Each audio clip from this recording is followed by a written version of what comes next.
Hey! This is JJ and Alex. I made a name for myself, I told you I won't be denied. As you wrap up your day, it's time to get your fix of the teams you live for and the sports you love. This is JJ and Alex on 97.5, the KSL Sports Zone.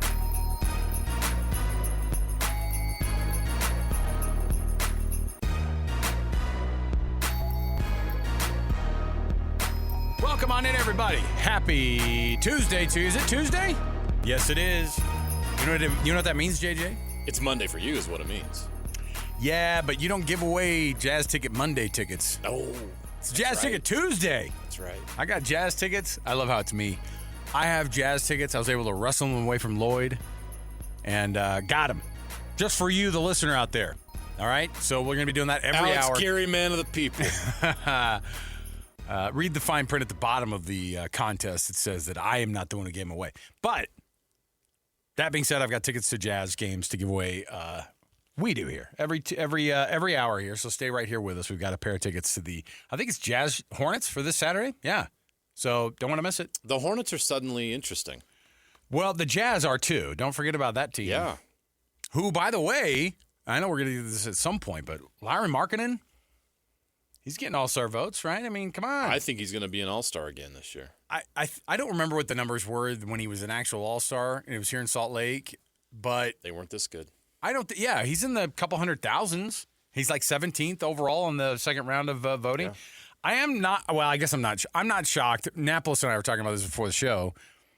I'm not shocked that Keontae doesn't get talked about that much because you got to correct a lot of people's. You've got to do 30% better if you're in Utah, which Larry Markkinen does, and Keontae is too, but he has to also do better because of how poorly the last 2 years have gone. And I think people have to get out of their mind Keontae George from 2024, 2025, and they got to get into... He wasn't a superstar out of the gate Right. like Cooper Flagg is becoming. Yes. Or even some of the other great Knipple. rookies. From Con Knipple. You laugh. Con Knippel's having a great I year. know. He's in the conversation. You just wanted to say Con Knippel. I saw a video where they watched all the Knipple brothers walking into the arena to go watch their brother, and I was like, that's a lot of Knipples. So don't. You don't have to hit the dump button on that. Come on. That's his name. It's a family show, but it's a real name. But I'm telling you, I forgot his whole family's massive. Yeah. And it's all a bunch of tall basketball players. All right? So get used to those guys being in the league. All right. We got lots to get into. JJ, missed you. Yeah. Did you? Yeah. He missed me. I don't miss Napolis that much. He missed us. Oh. You were on vacation. Yeah. Alex is like, I didn't say I missed either of you dudes. Alex, we missed you too. It's good to have you back. All right. Did you have a good time? Did you get some rest and relaxation? I did. Napolis and I got to spend a sweet 6 hours together on the 26th. That was cool. Well, that was a day. Yeah, well, that was fun.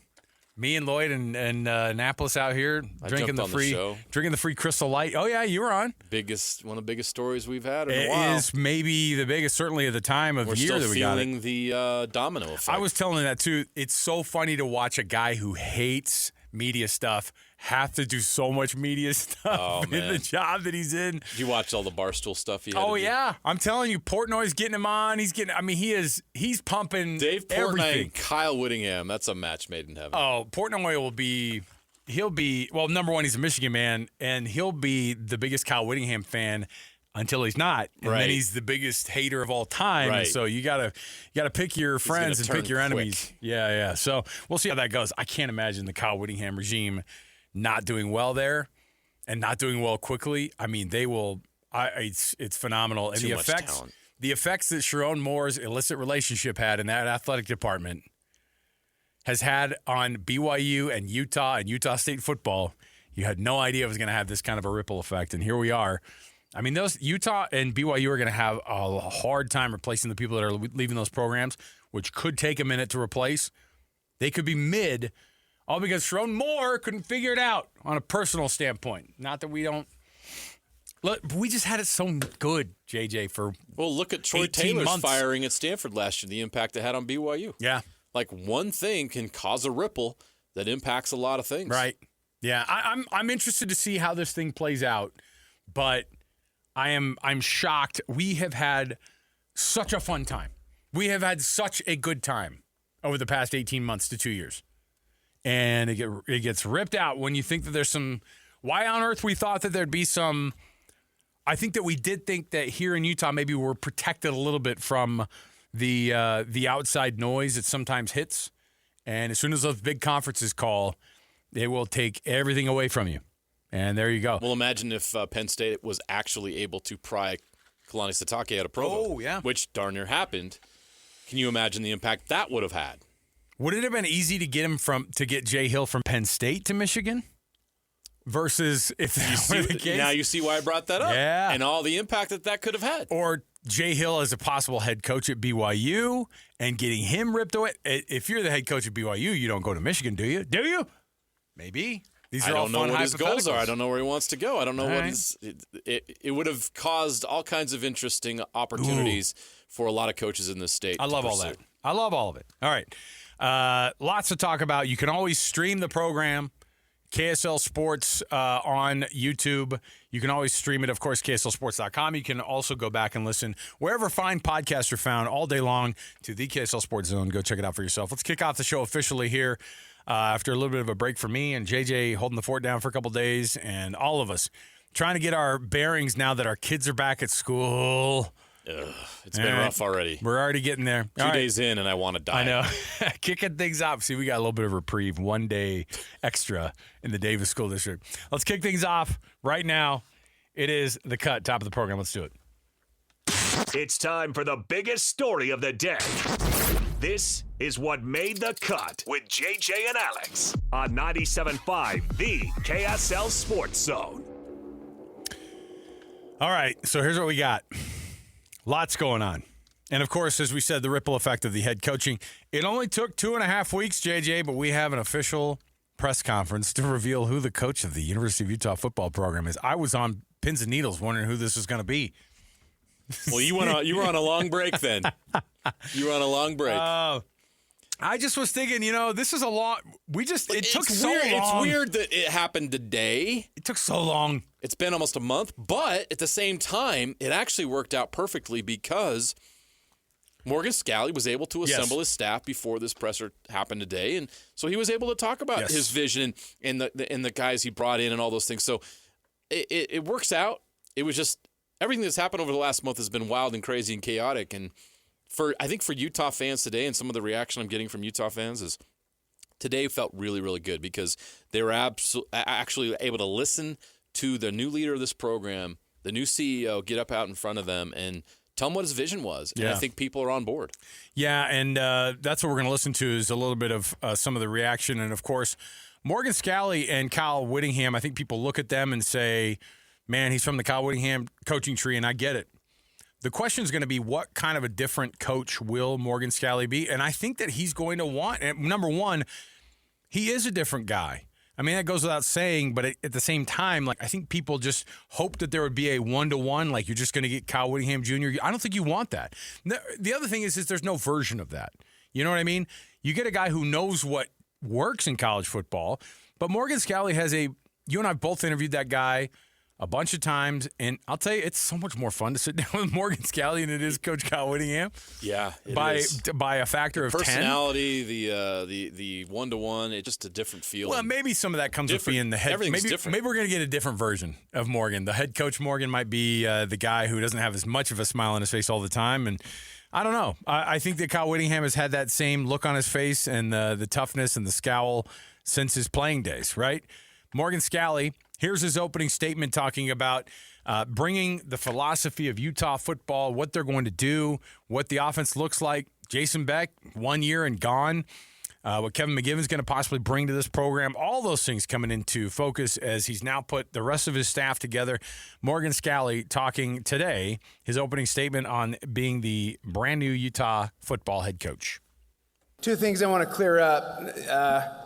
I'm really not that smart. They talk about my brains. I'm not that smart. I've got a bigger heart than I do a brain. I'm just grateful for people that have surrounded me that make me look smart.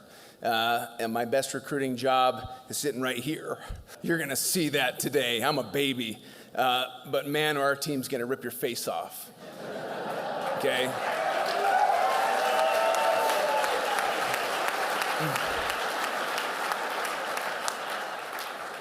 And the second thing that was said is, no one prepares better than I do. I do not have a prepared speech, so congratulations. So I'll be off the cuff. I am grateful to my Savior, Jesus Christ, not ashamed to say that, who sacrificed for me, has led me in this direction. Didn't know that I really wanted to get into coaching, and so I've led my life based on a belief that He will lead me, He will guide me, and based on the Spirit, it has brought me to this place where I can give and serve and love. So grateful for this opportunity. My name is Ford Morgan Scalley. Some of you don't know my first name's Ford. Ford is my father's name, my grandfather's name. And I always wanted to play here because of my dad. Grew up, he played for Ray Nagel. You know, I was born in the Wayne Howard years, and Chuck Stobart after that, who I didn't really know I was too young, but once Fossil hit the ground, that's when I was coming to games, and I was running the tunnels, and I had my Little League jersey on so I could get in for free, okay? And I'm one of you. All of you that are sitting in here that went through the same thing, I'm a fan. I'm a Ute. Have been, forever will be. And when that time comes and I'm done, okay, someone else will step up. I understand that, okay? It's not about me. It's not about one person. It never will be, okay? It is about these guys. It is about the players, okay? And players win championships. Teams win championships, not individuals. So while my name is going to be out there, and this is history, and I get it, and I love it, it's all about the guys that I grew up watching, okay? And my dad is number one in getting me here. Bud, I love you. All right, so there's one big difference already, right? Yeah. A more emotional and more emotions on the sleeve kind of guy. Obviously compared to Kyle Whittingham, but we knew that. I mean, we know the type of personality that Morgan Scalley is, and I think the thing that people wanted to hear and where you got the most crowd reaction, obviously, I think everybody loves everything that Morgan stands for. He has no qualms telling you about what his personal religious beliefs are and his philosophy on everything outside of the football field, and he carries that on his sleeve, just like he does the rest of his emotions. And I can't imagine that's not going to work well for him as a head coach, because players see that and they buy into it too, I think, when they see it. They saw the toughness of Kyle Whittingham. They're going to see the toughness in Morgan Scalley. These guys who play for Morgan Scalley, they know what kind of dude he is. And so they might see him get emotional because of this life-changing moment for him, for his family, all those things. And he does have a measure of gratitude. I think all the time having that perspective is huge. But this is a guy who understands exactly what the job is. I don't think anybody thinks that this makes him less of a tough dude. If you think that, you don't know him. You're 100% right, and I think this needs to be brought up. And this is a Utah man. Like, this is all he knows from the time he was born until now. He's all about Utah football. Yep. His entire life. A lot of coaches out there are out recruiting. He's like, oh, come to Michigan or come to this school or that school. And that coach isn't going to be there in 2 years. Right. And he wasn't there 2 years ago. He's just taking the next job and the next step in his career, which is what he really cares about. Here's where Morgan can be different and where Morgan is different. He loves Utah. He loves Utah football. He wants that program to be successful more than he loves himself or anything else. Okay? And he means what he says. I truly believe he means what he says, and you can see the conviction behind it. And that is a massive advantage that he has as he goes out here and he tries to build this program in his mold. As opposed to like your Brian Kelly's out there? Thank you. Nailed it. I'm trying to think who else. The phony baloney's out there. There's so many car salesmen in this coaching business, and I don't want it. There are so many great coaches at every level. I'm not demeaning the profession at all, but even the coaches out there that are hearing me right now know there's a lot of car salesmen in this profession. And there's a lot of BS. Yeah. And there's a lot of garbage. And there's a lot of me. And they're trying to pretend like it's we. No. Because you've seen all these coaches. You've seen Lane Kiffin down at Ole Miss. You took Ole Miss and you built that program into one of the best in the SEC. And you walked away like that and turned your back on it like that totally from ego. 100%. Him going to LSU is 100% his ego and about him. We're still trying to figure out Curt Cignetti's situation too, right? We're like, is this guy real? Is this a legitimate character? It's been an interesting one, but you know what? I think people buy into that. They buy into, look, how many people came right out and said Brian Kelly sucks? A lot of his people. Players. People at Notre Dame tried to warn you about it. Oh, yeah. How phony he was. And I'm telling you, the thing is with Morgan, say what you will about him, and the guy has certainly had to go through a lot to be able to sit in the seat that he is now and the stuff that he had to sit through today. But you do get a 100% authentic experience with Morgan Scalley all the time. He's going to be judged based on wins and losses like everybody else. But that's the one thing you cannot question about him. Now, is he going to be able to turn that into success and use that to fuel success there? That's to be determined. Right. But you cannot question where his heart and his loyalty are. It's with Utah. So this is a guy who I think brings all the things that we've talked about in the weeks that we've known this, in the last couple of weeks that we've known how this thing is going to go down. And frankly, since we knew he was going to be the guy, right? He's the coach in waiting, and we were waiting to see when that was going to happen. This press conference, none of it is a shock. This press conference was 5 years in the making. Right, and we probably could have like AI'd this thing. You know what I mean? Based off of the way he's acted in the past and the way the guy you get face to face, you know what you get with him, and so I think that's an important deal. Said that, Alex. You're right. You could have AI'd this, but it felt genuine and organic today. Yeah. And I think that's what you're going to get with Morgan Scalley is not the AI approach. And maybe for some guys like Curt Cignetti, the AI approach works pretty well. The computer brain works pretty well. You're getting a guy who wears everything on his sleeve at Utah. Morgan Scalley wears everything on his sleeve, and you witnessed that today. I think the knowing where he comes from deal is part of why his experience is going to be huge. He's been there for the biggest moments of Utah football, in the shadow of the guy, and a lot of times, frankly, not even in the shadow. How many times you watch these games that Utah is playing and they show Morgan Scalley as much as they do Kyle Whittingham on the sideline? Why? Because he has been the guy who has been the face of that defense that has been, what was the term that he used? Ripping your face off for the past 10, 12 years. Yeah, he said, I'm a baby, but I'll rip your face off. And the team will. I mean, that's what he built. He has this unwavering standard, and that's what they have to do. Now, what's interesting is the last couple of years, people are looking and going, is the standard still there, or is this thing working? Is the approach still working? And what's he going to do afterward? Well, obviously, going off of what the history is, he always has to acknowledge where Kyle Whittingham was in that scale, because Kyle Whittingham believed a lot in Morgan Scalley. Not just that, I think we could all say Kyle Whittingham is the biggest cheerleader of Morgan Scalley, maybe short of his wife. And Kyle Whittingham knew exactly what Utah's going to get on a day like today. Here's what he said about his love for Kyle. So I had to learn to be a wide receiver, and I don't know that I ended up learning to be a good one. And there was a coach there, Bill Bush, who saw something in me as well. And grateful for Bill Bush for having a vision. You guys that we've asked to change positions, okay? Jackson Benny, okay?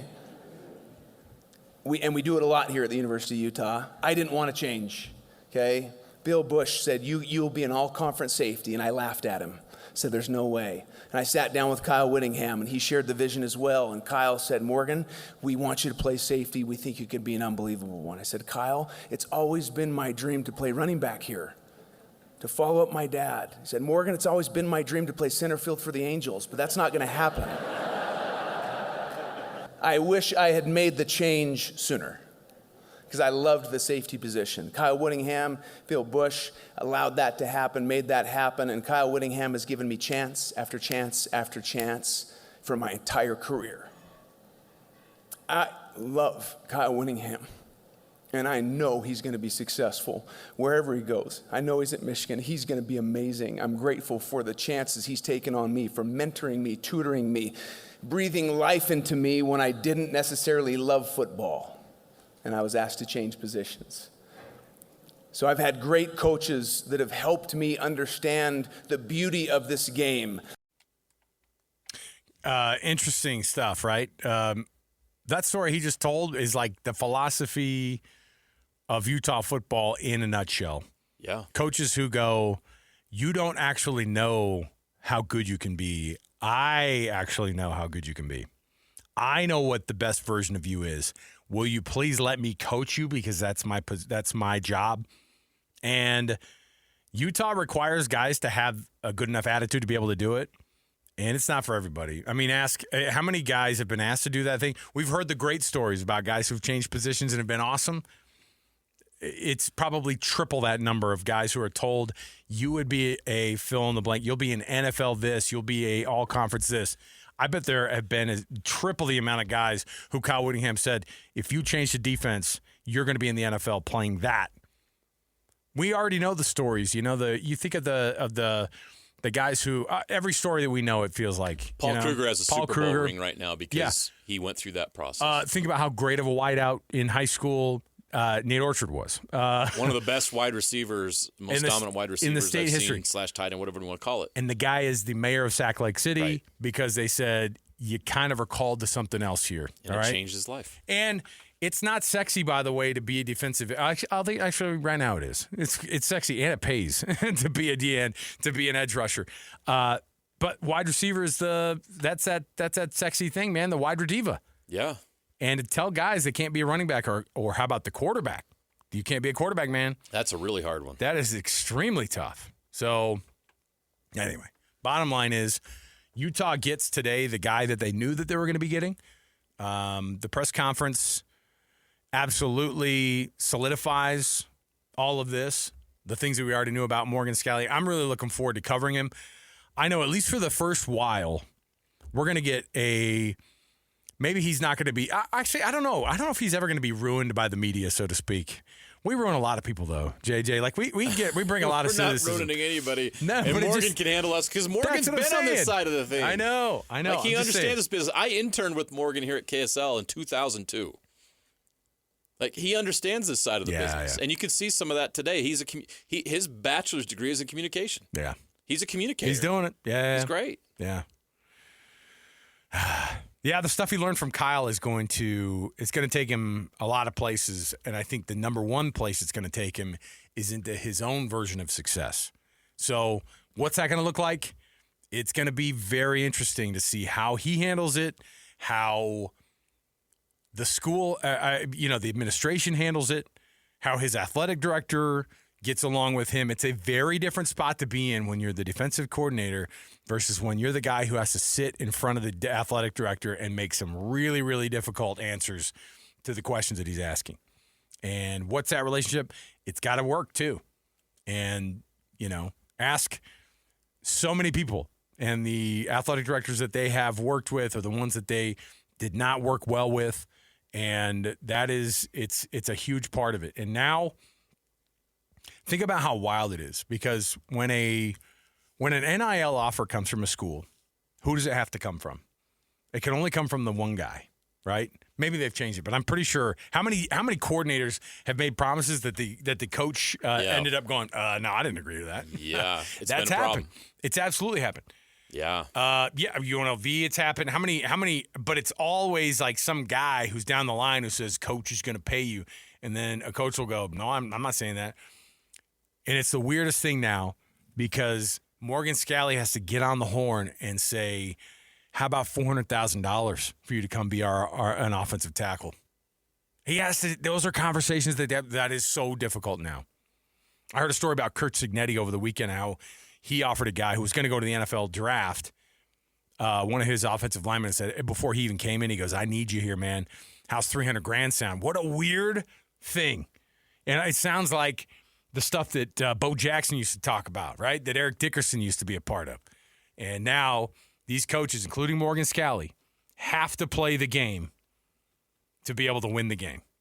And I think he's a good guy to do it because he's doing the aw shucks thing, but you and I both know what his academic prowess was going before him. So you know what you're going to get with Morgan Scalley because and the first person to sign off on him is Kyle Whittingham, and that's all you need to know. And I will add to this, on top of everything that that you just heard there. And if you go back and listen to the entire press conference, I'm sure you can find it on KSLSports.com.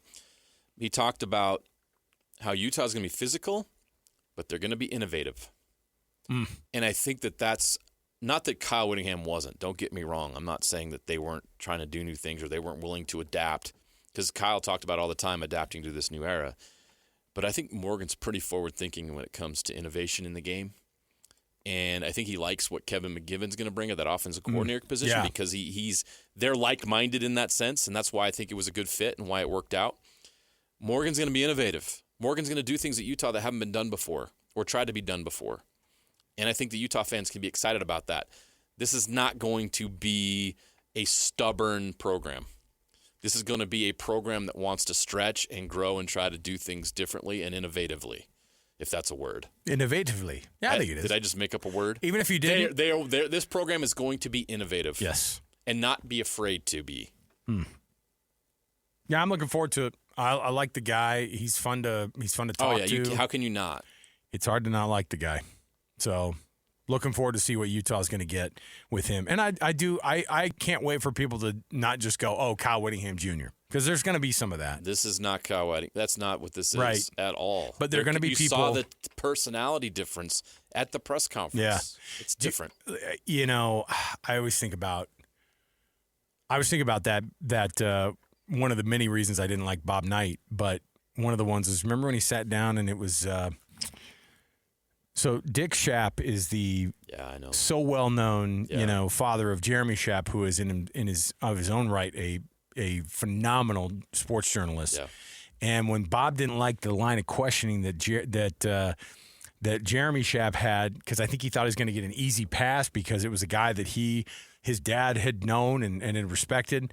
I don't know how much he respected him. And when he's like, you got a long way to be your dad.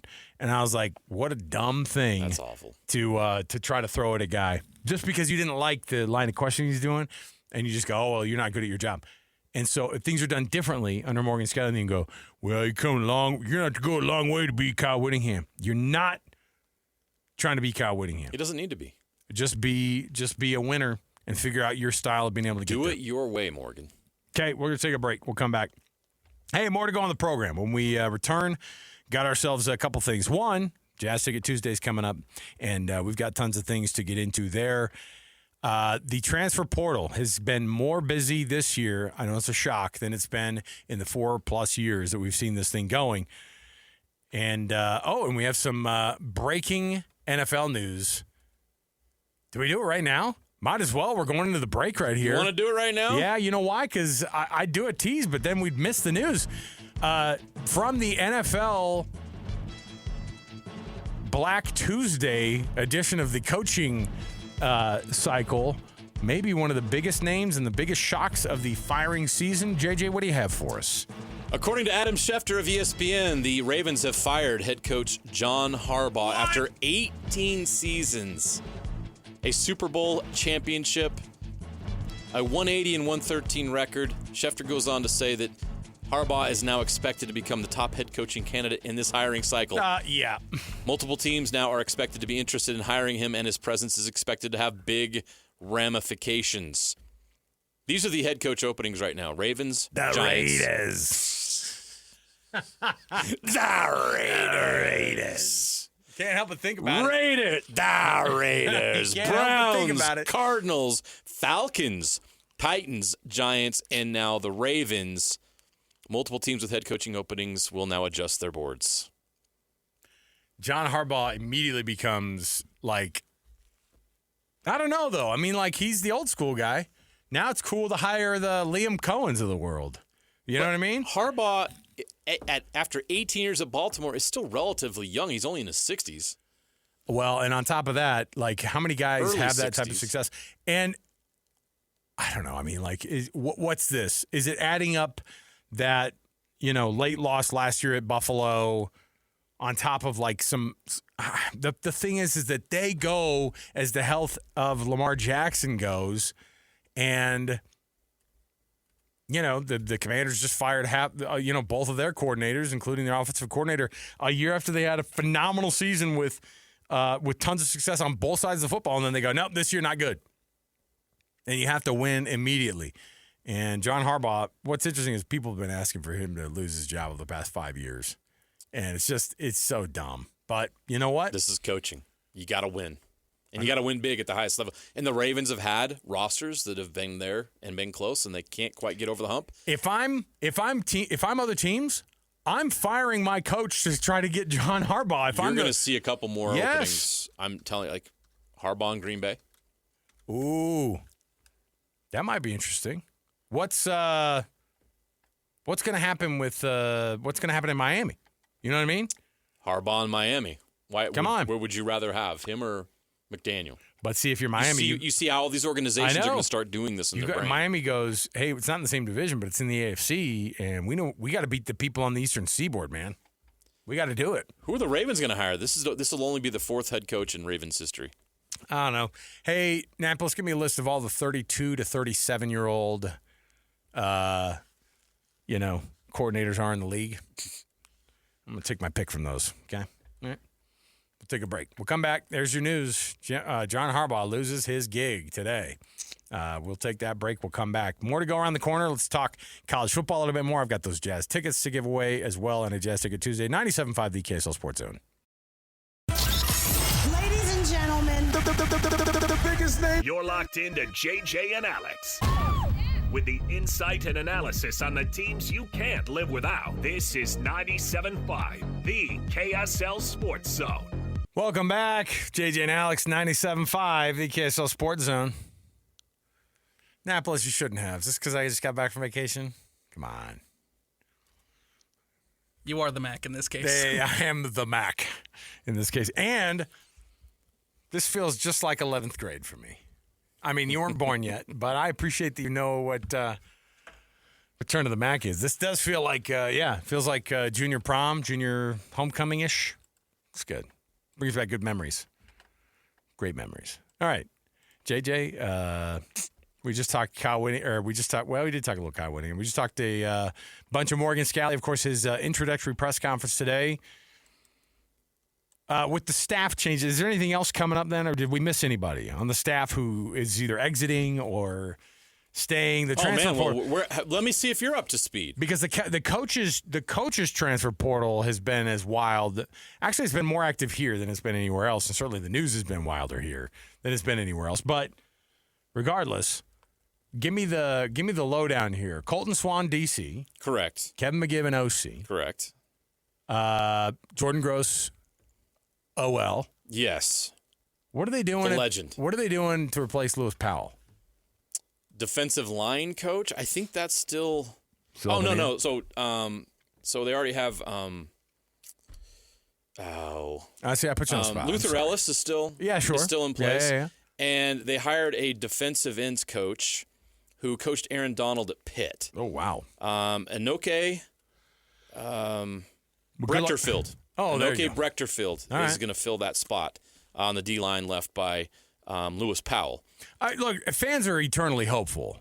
You know, when a coach goes, I'm leaving, and you'll get a certain segment of the fan base that goes, yeah, it's fine. We didn't even need you. You know what? Did you see who we hired? It's Aaron Donald's defensive line coach from Pitt.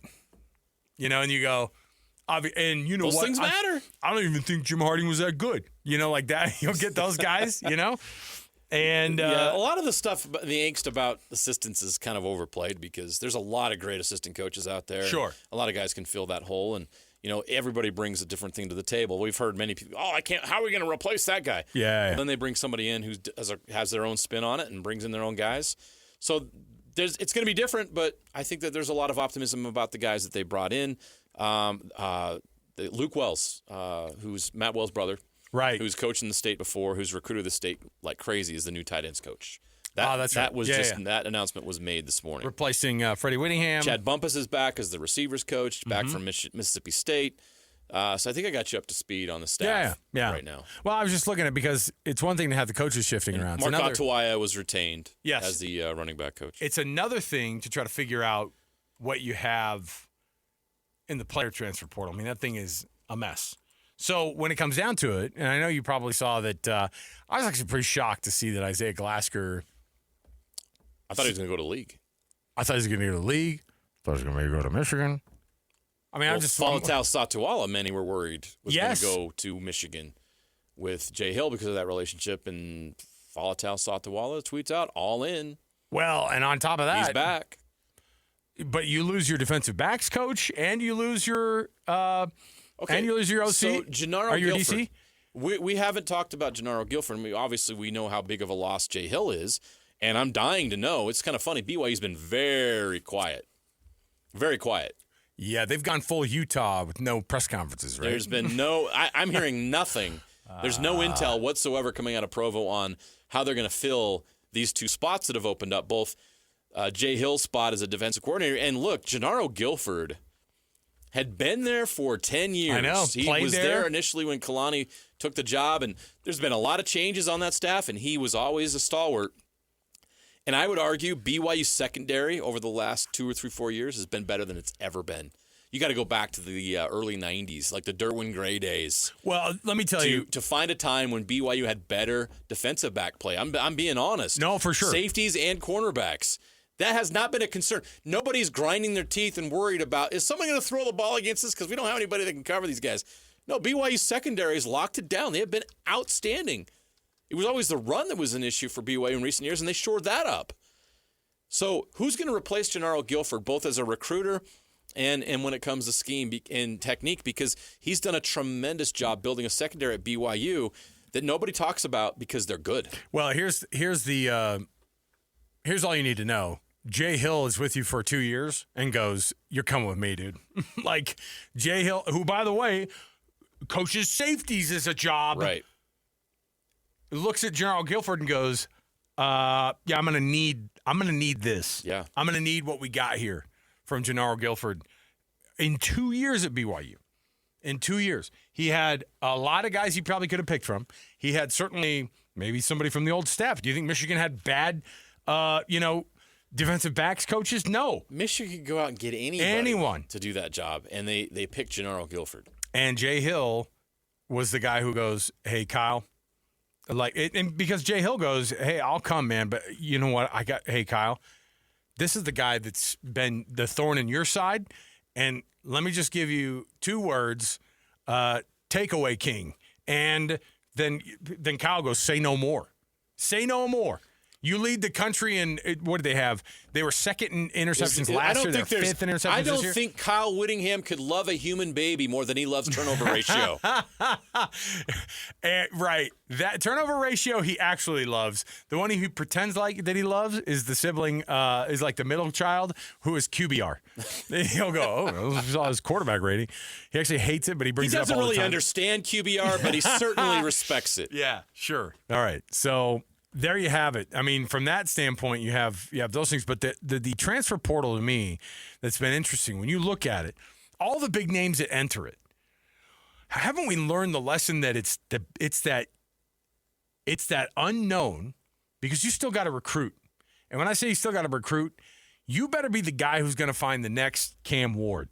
You better be the next guy to find the next Trinidad Chambliss, right? You better be the next guy that goes, "Hey, John Mateer, come to our big program after being at Washington State." Or, "Hey, fill in the blank on that small school that had this guy or that DB or that linebacker." So how do you do it? The thing is that right now big programs are fending off one another to be able to try to get the best players possible. And yet you still have the transfer portal opened, the 2nd? Yep, Friday. Imagine these Texas Tech, Miami, Ole Miss, and Oregon teams trying to figure out how to get ready for a college football semifinal and the national championship for 2 of those teams. And you're also still traveling during all of those weekends and going out and recruiting, or you're inviting guys to come in on official visits or whatever it might be, or you're calling them or you're texting them, or you're sending them a text that just says, "You up, question mark, $1 million, question mark?" Like, those are text messages that are happening right now. Yeah. And battling for those big names, everybody wants to know who the next Fernando Mendoza is going to be. Which, by the way, you saw Josh Hoover goes to Indiana. Mm-hmm. And I'm looking at Indiana stuff, and all they're saying is this is the best thing that's ever happened to us. I'm going, "Hey, guys, like, We thought he was going to win the Heisman Trophy at TCU, by the way, this year, and he ended up having kind of a meh. But every fan base goes, "We got him," you know, and the Brendan Sorsbys of the world, "We got him." You know what I mean? Is he going to Texas Tech, by the way? Is that what they figured out? Yeah, it's pretty much a done deal, right? Okay. Has it been announced that, they did the whole Times Square thing with Sorsby. Yeah. Sorry, I said the wrong teams. Miami, Ole Miss, Indiana. Who am I missing? Oregon.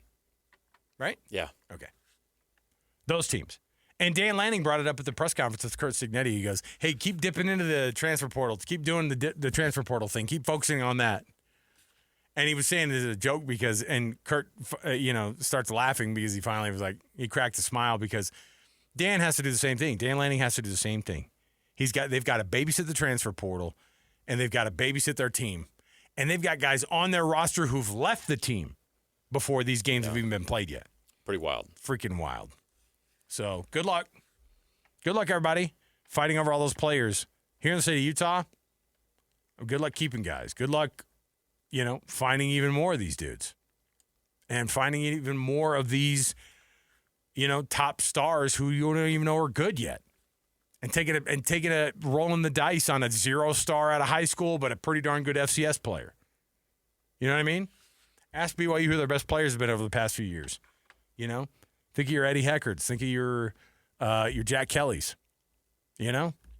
Guys who came out of high school and nobody gave them a shot unless their name was Jay Hill. All right. We'll take a break. We'll come back. We've got more to go on the program. I've got a Would You Rather next. Oh, I've got Jazz tickets to give away right now. Jazz Ticket Tuesday. Caller number 12-801-575-ZONE. That's 801-575-ZONE. 801-575-9663. Get a pair of tickets to see the Jazz and the Charlotte Hornets coming up on Saturday, January 10th. That's this Saturday at Delta Center. Just give us a call right now. Be caller number 12. That's all you have to do. 801-575-ZONE is the number. We'll take that break. Would you rather next? 97.5 the KSL Sports Zone. Listen, everybody. Real-life hypotheticals to get your brain churning. As JJ and Alex ask, would you rather?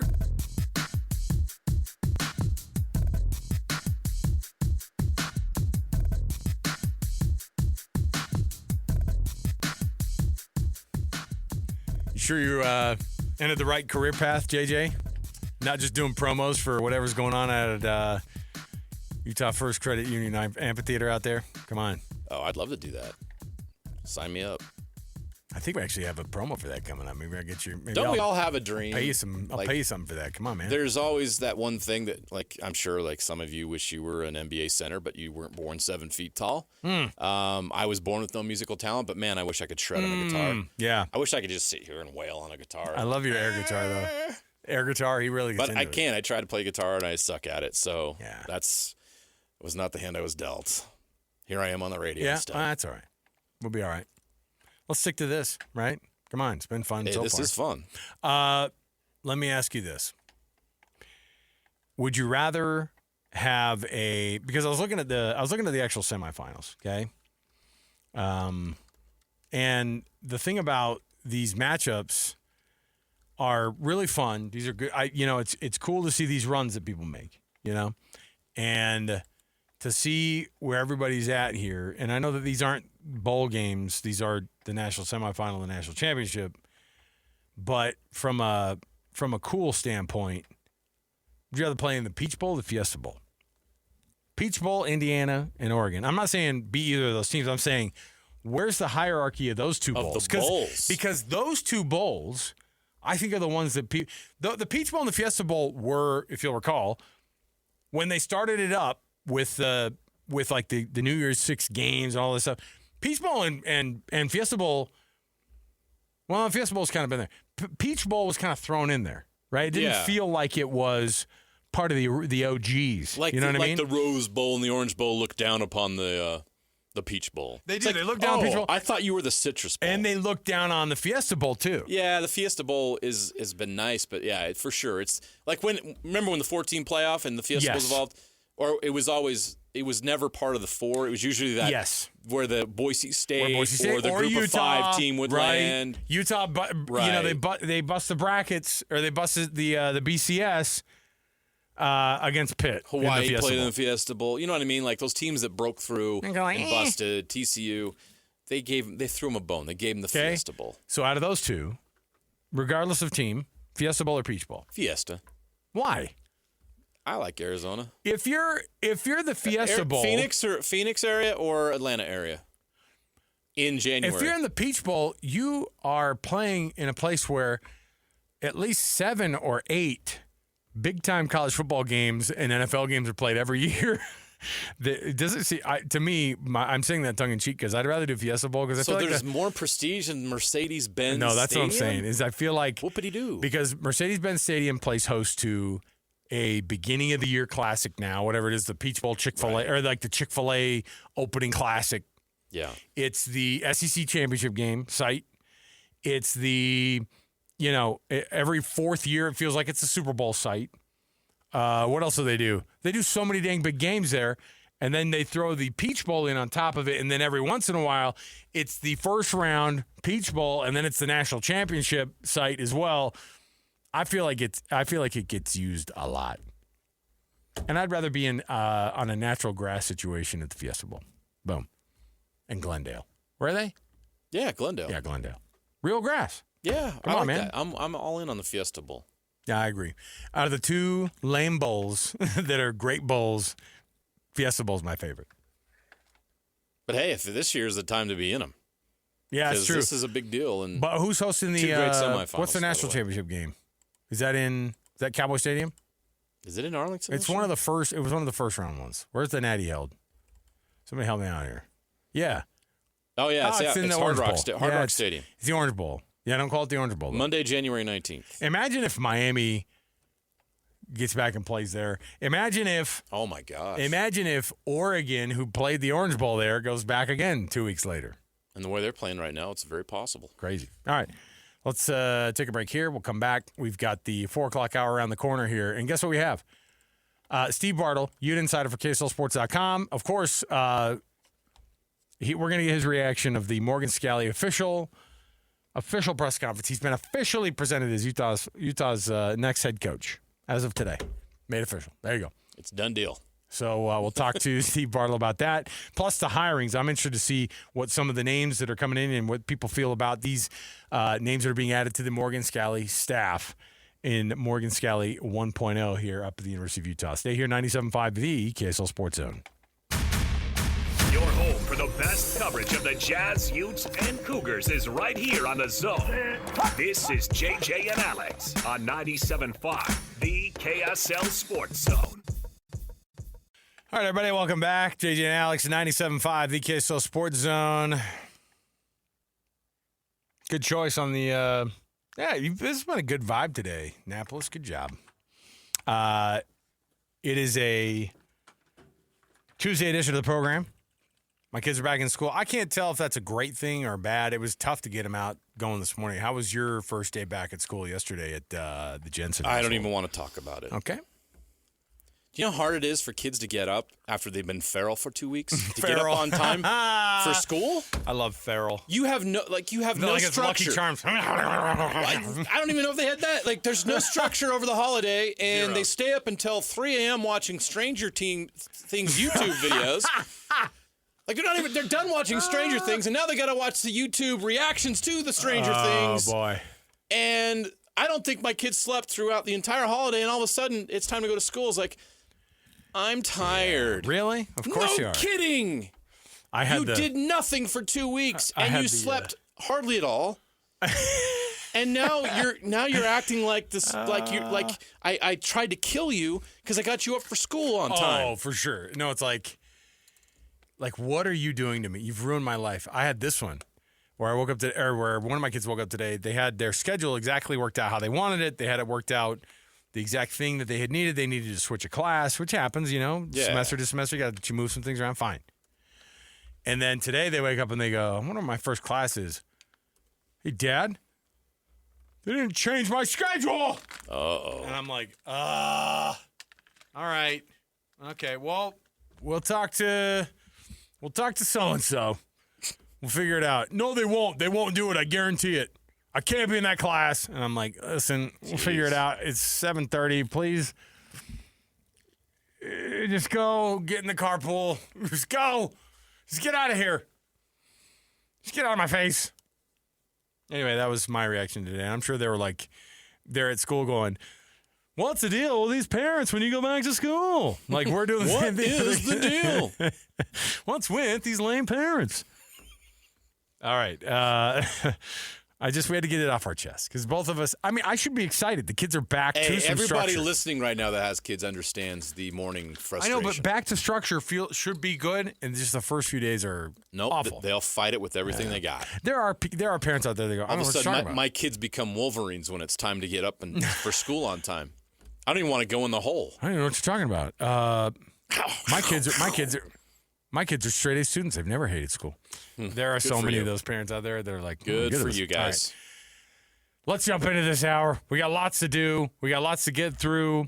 Of course, we listened to some of the key pieces of the Morgan Scalley official press conference last hour. He was, of course, introduced at 2 o'clock today, officially as the head coach of the University of Utah. We were waiting to hear something official over the last couple of weeks. We finally got it.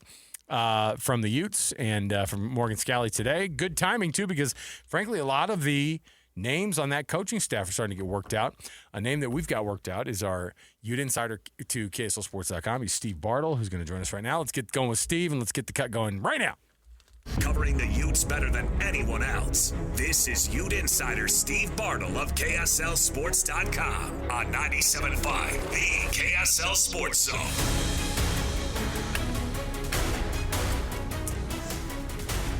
Yes, covering the Utes better than anybody else. He is our Ute insider for KSLSports.com. Steve Bartle on the program here with us. Steve, Happy New Year, brother. Thanks for being with us, man.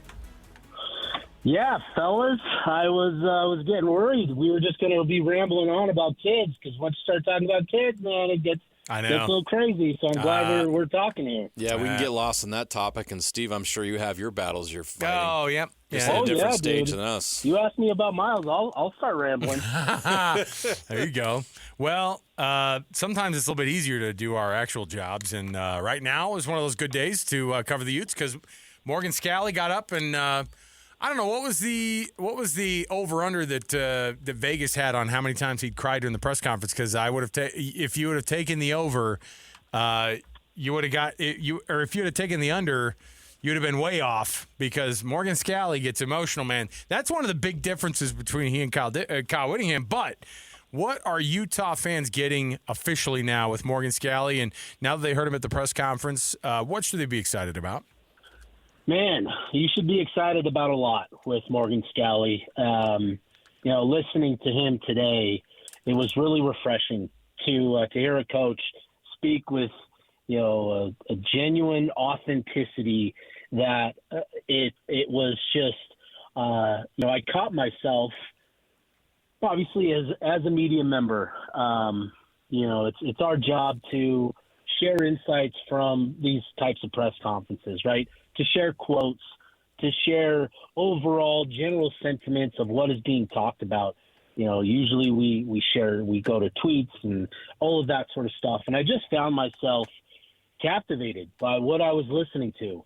And that is sort of the effect that Morgan has, is his ability to speak and to, hit on so many different things, right? You talked about the emotion, the crying. He first cracked up when he talked about his wife, and that being his greatest recruiting job. And he immediately followed that up with, listen, I'm a baby. I know I'm a baby, but my team is going to rip your face off. Yeah. That is literally the quote. And I think that just sort of speaks to the type of person that Scalley is, right? There is that emotion.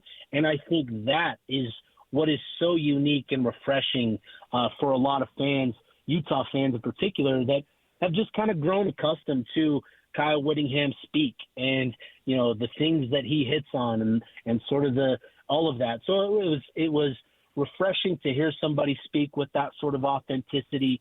And then there's a lot of belief in him as the leader to lead this program into the next era of whatever college football, whatever college athletics is going to be. We're watching it day by day, week by week, month by month, sort of evolve, right? We're seeing former NBA draft picks return to college and this becoming a professional model little bit by little bit. And I think to have somebody like Morgan Scalley who can embrace that, who can lead Utah through all of that while still being true to who he is, which is a really caring, a really loving human being, I think that is exactly what Utah needs as they move forward into the future.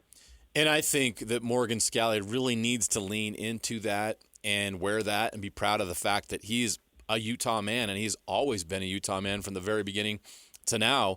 And I don't think there's a lot of coaches out there that can say that, with a few exceptions, where they've been at one place their entire life, both either as their dad played there, or grew up as a fan, played there, coached there. Who else can tell that story of Utah than Morgan Scalley? How much do you think that's going to help him in this process of just being able to say, I am a Utah man, and this is all I know? But how does he make that a strength of his?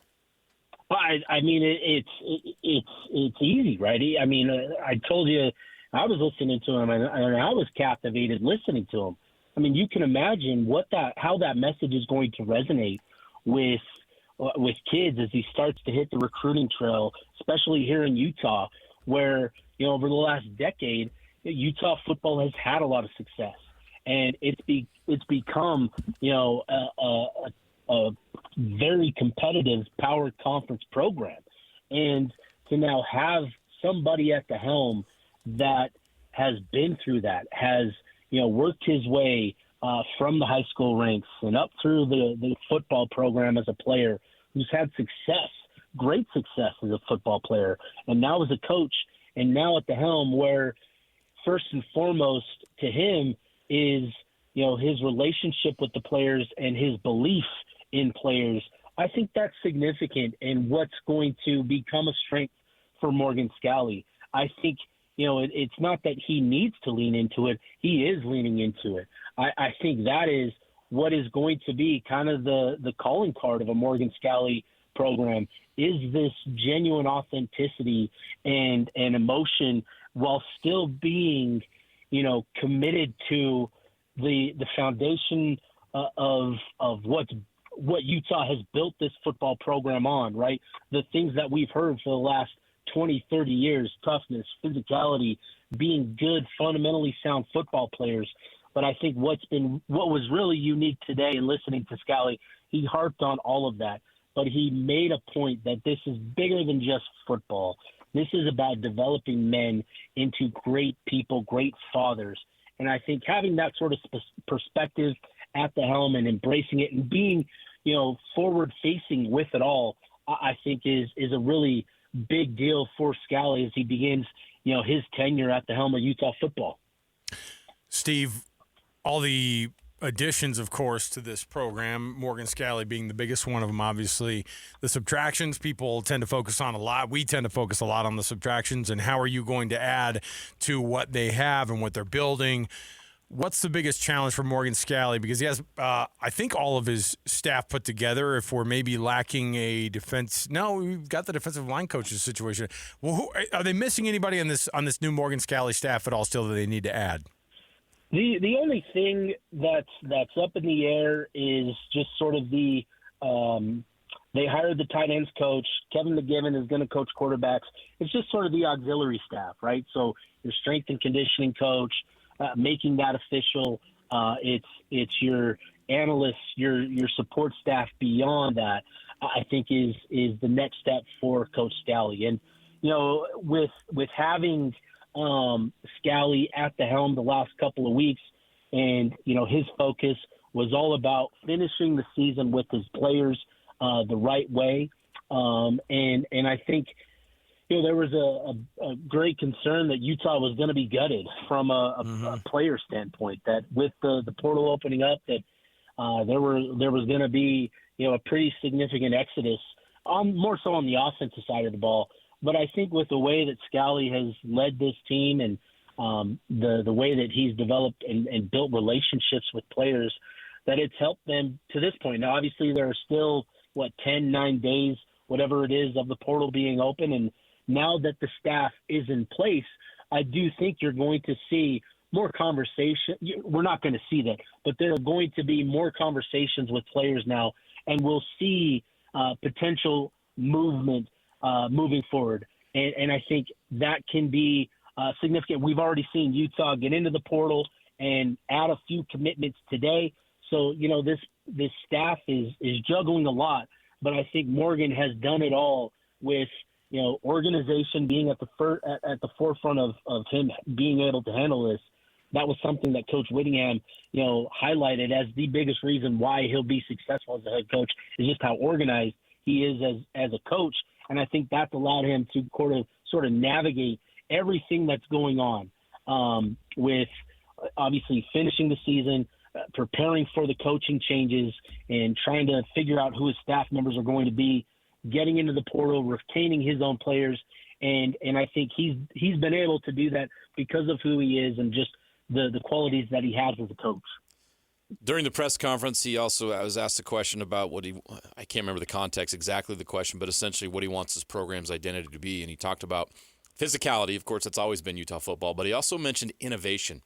What do you think he means by innovation? Yeah, I think that was – so I asked the question, right? We know his culture and his identity on the defensive side of the ball, right? Yeah. He talks a lot about his RSNB culture and mindset, relentless, smart, nasty ball hawks. That's what he's preached over the last however long he's been the coordinator. That has been his culture. And I think there's been a lot of speculation about what he wants on offense. I've talked about it. There's been this belief that he wants to open up the passing game, and he wants to embrace that. And I thought today those two words that he used, physicality and innovation, I think is key and really kind of speaks to what he wants on the offensive side of the ball. Because, the game is going to remain the game, right? We know what football is built upon. It's built upon physicality. This is a physical sport. This is you can't win at the highest levels in college, in the NFL, at high school without being physical. That has to be the foundation of Utah football. But I also think Scalley talking about being innovative and being at the forefront of, offensive schemes and offensive, philosophies, I think is also really important. We saw that play out this last season with Jason Beck, right? After a year at New Mexico and what he was able to do with Devin Dampier and the assets that he had on the offense side of the ball, and that being one of the most efficient offenses in the country, that led to Jason Beck coming to Utah this past season. Coach Scalley talked about that. Him evaluating coordinators as a defensive coordinator, what gives him fits, what gives him trouble. And that led to Beck last year, and that led to Kevin McGivern this year. And so I think when you start to dive into what McGivern is as a coordinator, he's had success at San Jose State and Utah State, Oregon State, where it hasn't all come together, and part of that is due to the fact of where he's been, right? Utah State, no offense to the Aggies up there. They've had a lot of success over the years, but in terms of having the totality of talent you need to compete year in, year out, to have really efficient, really explosive offenses, they haven't had that. Same with San Jose State, same with Oregon State. And Utah, it's not going to have the elite talent that other programs are, but it's going to have more. And I think we saw that effect with Beck this last year, where you marry scheme with the personnel that Utah's been able to recruit up there. We saw the impact that can have. And I think with McGivern, there are some really encouraging things where he's had a lot of, individuals, receivers go for big, great success individual seasons, right? 1,000-yard seasons at receiver. I think that's going to be interesting to see how that sort of marries together with the personnel that Utah is going to have going into 2026. What's there to know about the Devin Dampier situation? And, I think people saw that bowl game and went, that guy, that was as good of a performance as we've seen by anybody in this postseason. Phenomenal by him. Was that a tryout for something else, or was that solidifying that this is the place he wants to be? We're still waiting on that. I'm still waiting for that official. Weren't we supposed to be getting that at some point? When's he going to tweet out all in? That's what I want. I'm still waiting on Twitter. Remember he said that? My son, okay, I'll give you some background too. My son saw him at the basketball game with Bird Ficklin the other day up at the Huntsman Center. And he's like, hey, and they took pictures with him, and they were super cool. Him and Bird, I go, hey. And my son sent me the picture. I go, they do hang out. You know, they do. They are best friends. And I said, did you ask him if he's going to play next year? He goes, yeah. Well, first we asked him if he was going to play in the bowl game, and he's like, oh, yeah. And then it's like, what about next year? He's like, hey, yeah, something's coming. But nothing has come yet. What are we doing here? I cannot wait till we get past this is he trying out type of question. Like, I get it, right? It is kind of the nature of the business now and of college athletics.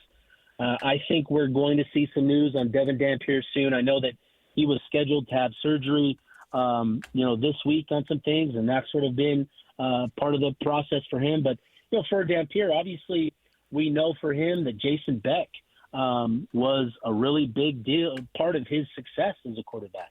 Beck was the coordinator that really believed in Dampier, and Dampier watching Beck leave, going to Michigan, I'm sure was something that he had to kind of take in and evaluate in his situation. But I think ultimately that there's been a lot of conversation, there's been a lot of talk around what's going to happen with the quarterbacks.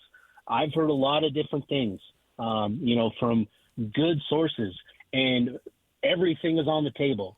But as we've gotten into this week, I feel pretty optimistic that Devin Dampier is going to be wearing red going into 2026, and I would anticipate that we see something official here sometime later this week. As much as you love the transfer portal, Steve, I'd love to get an update on the latest, because I guess there were some wins for the University of Utah today that kind of got overshadowed by the press conference. But what's the latest on the transfer portal for the Utes, both guys coming and guys leaving? Yeah, it's Utah's gotten their recruiting efforts going. They've added 3 portal commitments, and I know that they've had a handful of visitors that have come in, and I know that things are going well up there. So to start things this morning, Marcus Wimberly, a safety from Oklahoma, announced his commitment to the program. He's a guy that I know is fired up to be playing for Coach Scalley. He was recruited by Scalley, coming out of high school last year, but ultimately committed to Oklahoma, and he redshirted this past season. This is a kid from Arkansas who played both ways in high school, but really projects to that safety position, sort of in a Cole Bishop type of mold, where he's 6'2", he's 200 pounds, good athlete, and I think to add him with what Utah has in that room as well, kind of given the veteran leadership that they have, and Nate Ritchie, who's re-up for 26, Rabbit Evans as well in that room. You've got some other guys, and Nate Tillman. I think adding somebody like Wimberly is a good dynamic. And then the other 2 commitments that we've seen announced so far, Ethan Day, a defensive end out of North Texas, had a really productive year for them. I think he finished with 7 sacks, and he's a guy that's 6'2", 6'3", 240 pounds, and I've heard that Coach Swan is really fired up about Day and sort of what he brings to that position, the physicality that he plays with, the athleticism that he possesses. I know that there's a really good feeling around Day and adding him to that defensive end room. And then the other commitment they've added so far is Lucas Samsula out of Wyoming. And Samsula is an interesting one, because I remember being out there at that game, Utah versus Wyoming. That first half, I give credit to the Cowboys. They played tough. They made it difficult for Utah, and Samsula was a big part of that. He is a high motor type of guy, and plays with a lot of energy, a relentless energy. He's got great size at 6'3", 6'4", 305 pounds. So to add him as a redshirt freshman to this mix, Utah needed to add to that room as well, that defensive tackle room. I really like the addition of Samsula, just having seen him and watched him. I think that's a big one. And then, with what else is on the table, I wouldn't be surprised to see Utah add a couple more commitments potentially today, potentially, tomorrow, the next day. Utah is all in on recruiting the portal right now, and they're looking to kind of add to some really good pieces at key spots through their transfer portal. So Utah's, they've got their foot on the gas in the portal, and with everything else going on, and we've already seen good things for the program, and I know that they're closing in on a few other key pieces to add to the mix. Well, when that happens, we'll, of course, be dipping in, and you can see the byline of Steve, and he does such a great job covering the Utes at KSLSports.com. Read his byline there. You can get it all going, and we'll get you all excited for all of your Utah coverage. Steve, thanks for the update, man. And I think a lot of people walked out today and were pretty darn excited for what Morgan Scalley is going to bring, and should be a fun time to cover the Utes in the future, man. Thanks for hanging out. No, I appreciate you guys. Thanks so much for having me on. It is, like you said, I think there's going to be a lot of excitement with the program, and you can already kind of feel it with the fan base. But like I said, I appreciate you guys having me on. Finish strong, fellas. Finish strong. There you go. Thanks, Steve. Steve Bartle. Good advice. I think that's exactly right. The juice that Morgan can bring, there's a freshness today. There's a juice. There's an excitement. It's a different approach. It's not that what Kyle was doing wasn't working or whatever. They just came off an 11-2 season. It's just sometimes change can be good in different ways, and sometimes it's just time. And Kyle Whittingham said it himself. He didn't want to wear out his welcome, and it was time for him. It's time for this program, and it's time now for Morgan Scalley to be the head of it. We'll take a break. We'll come back. Before we do, I want to remind everybody, hey, tomorrow's a Win Ticket Wednesday. Did you know that? Win Ticket Wednesday. You can win big on the KSL Sports Zone with a Win Ticket Wednesday just by dialing in all day long, listening to all the programs, and your chance to win tickets to Toto, Christopher Cross, and the Romantics at Utah First Credit Union Amphitheater coming up on August 21st.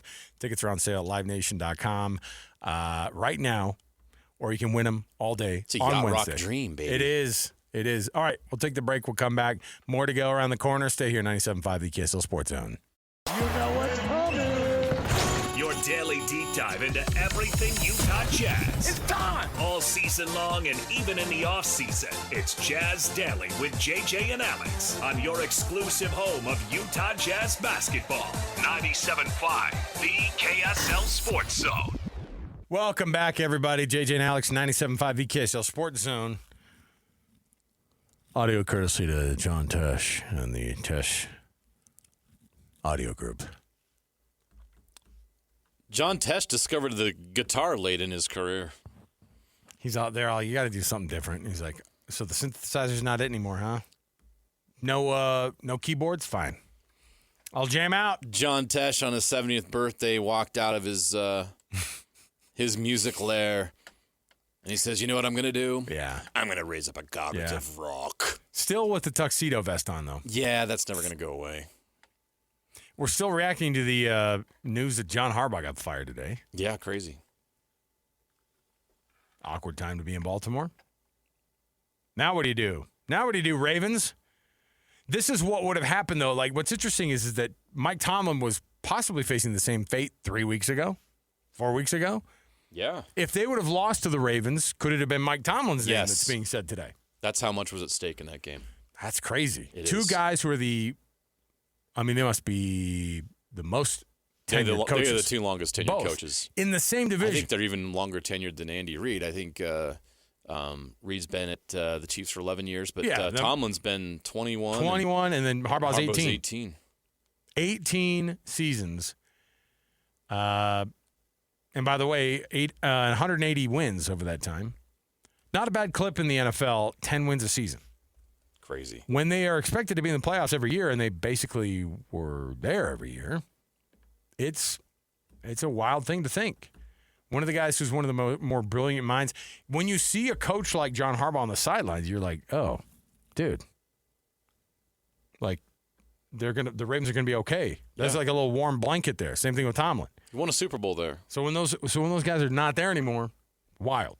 So anyway, Jazz Daily, of course. The second round of NBA All-Star voting, the fan vote, has come out, and I saw it earlier today, and I went, okay. Larry Markkinen is at 18th on the list. Now, to me, that was like, ooh. Where do you have to legitimately be? Because we're not talking about him being you're going to get the guys who get voted in and they get 1 million votes each, right? You get Jokic, who's got like 2.5 million, okay? Lauri Markkanen is a tenth of that. But he's not Nikola Jokic, and he's not LeBron. He's not going to get those types of numbers, okay? And miss me with the Cooper Flag being 19th on this list, by the way. You know, it's great. He's having a decent rookie campaign. I don't think anybody's looking at him and going, he's a first-year rookie All-Star. No one's saying that. Yeah. He's just a name that's a big name on a big team, or on Dallas's team, who got a lot of fan votes. By the way, did we see the billboards like we usually see them this year? I didn't see them. No, I haven't seen one. No. Remember, usually it was like, hey, time to vote now.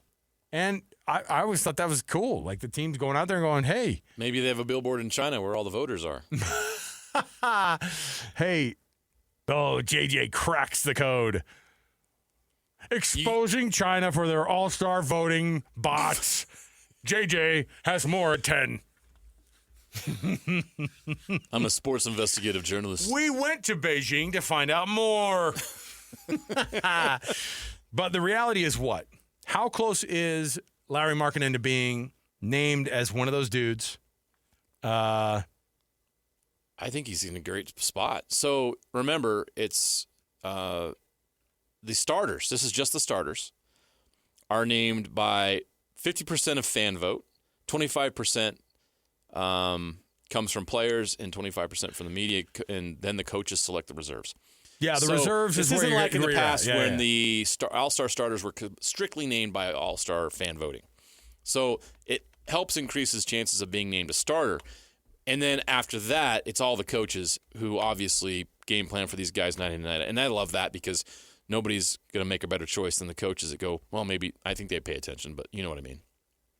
So the fact that he's got this much fan vote support is really great. And then I think there's going to be some player vote support and the media vote. I think a lot of people that cover the league and cover the NBA understand how good Lauri Markkanen is. And there's a reason why he's in every single trade rumor out there, because I think a lot of writers and people that are involved in the league logically say, well, Lauri Markkanen is an elite all-star player. He's stuck. I do that with air quotes.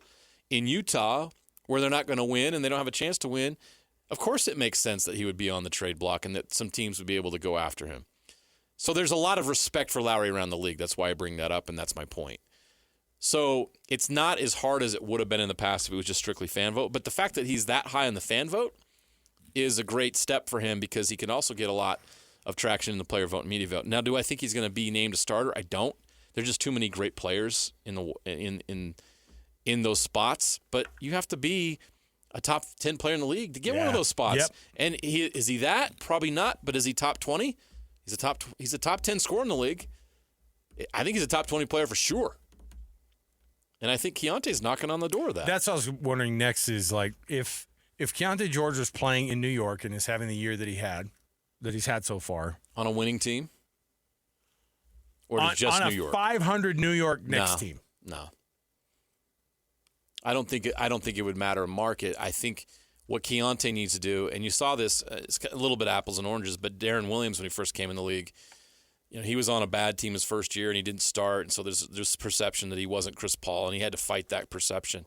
He eventually gradually beat that perception by being consistent for 2 or 3 years, and then all of a sudden he broke through and he was an all-star. Keontae's first year was the 16th pick in the draft.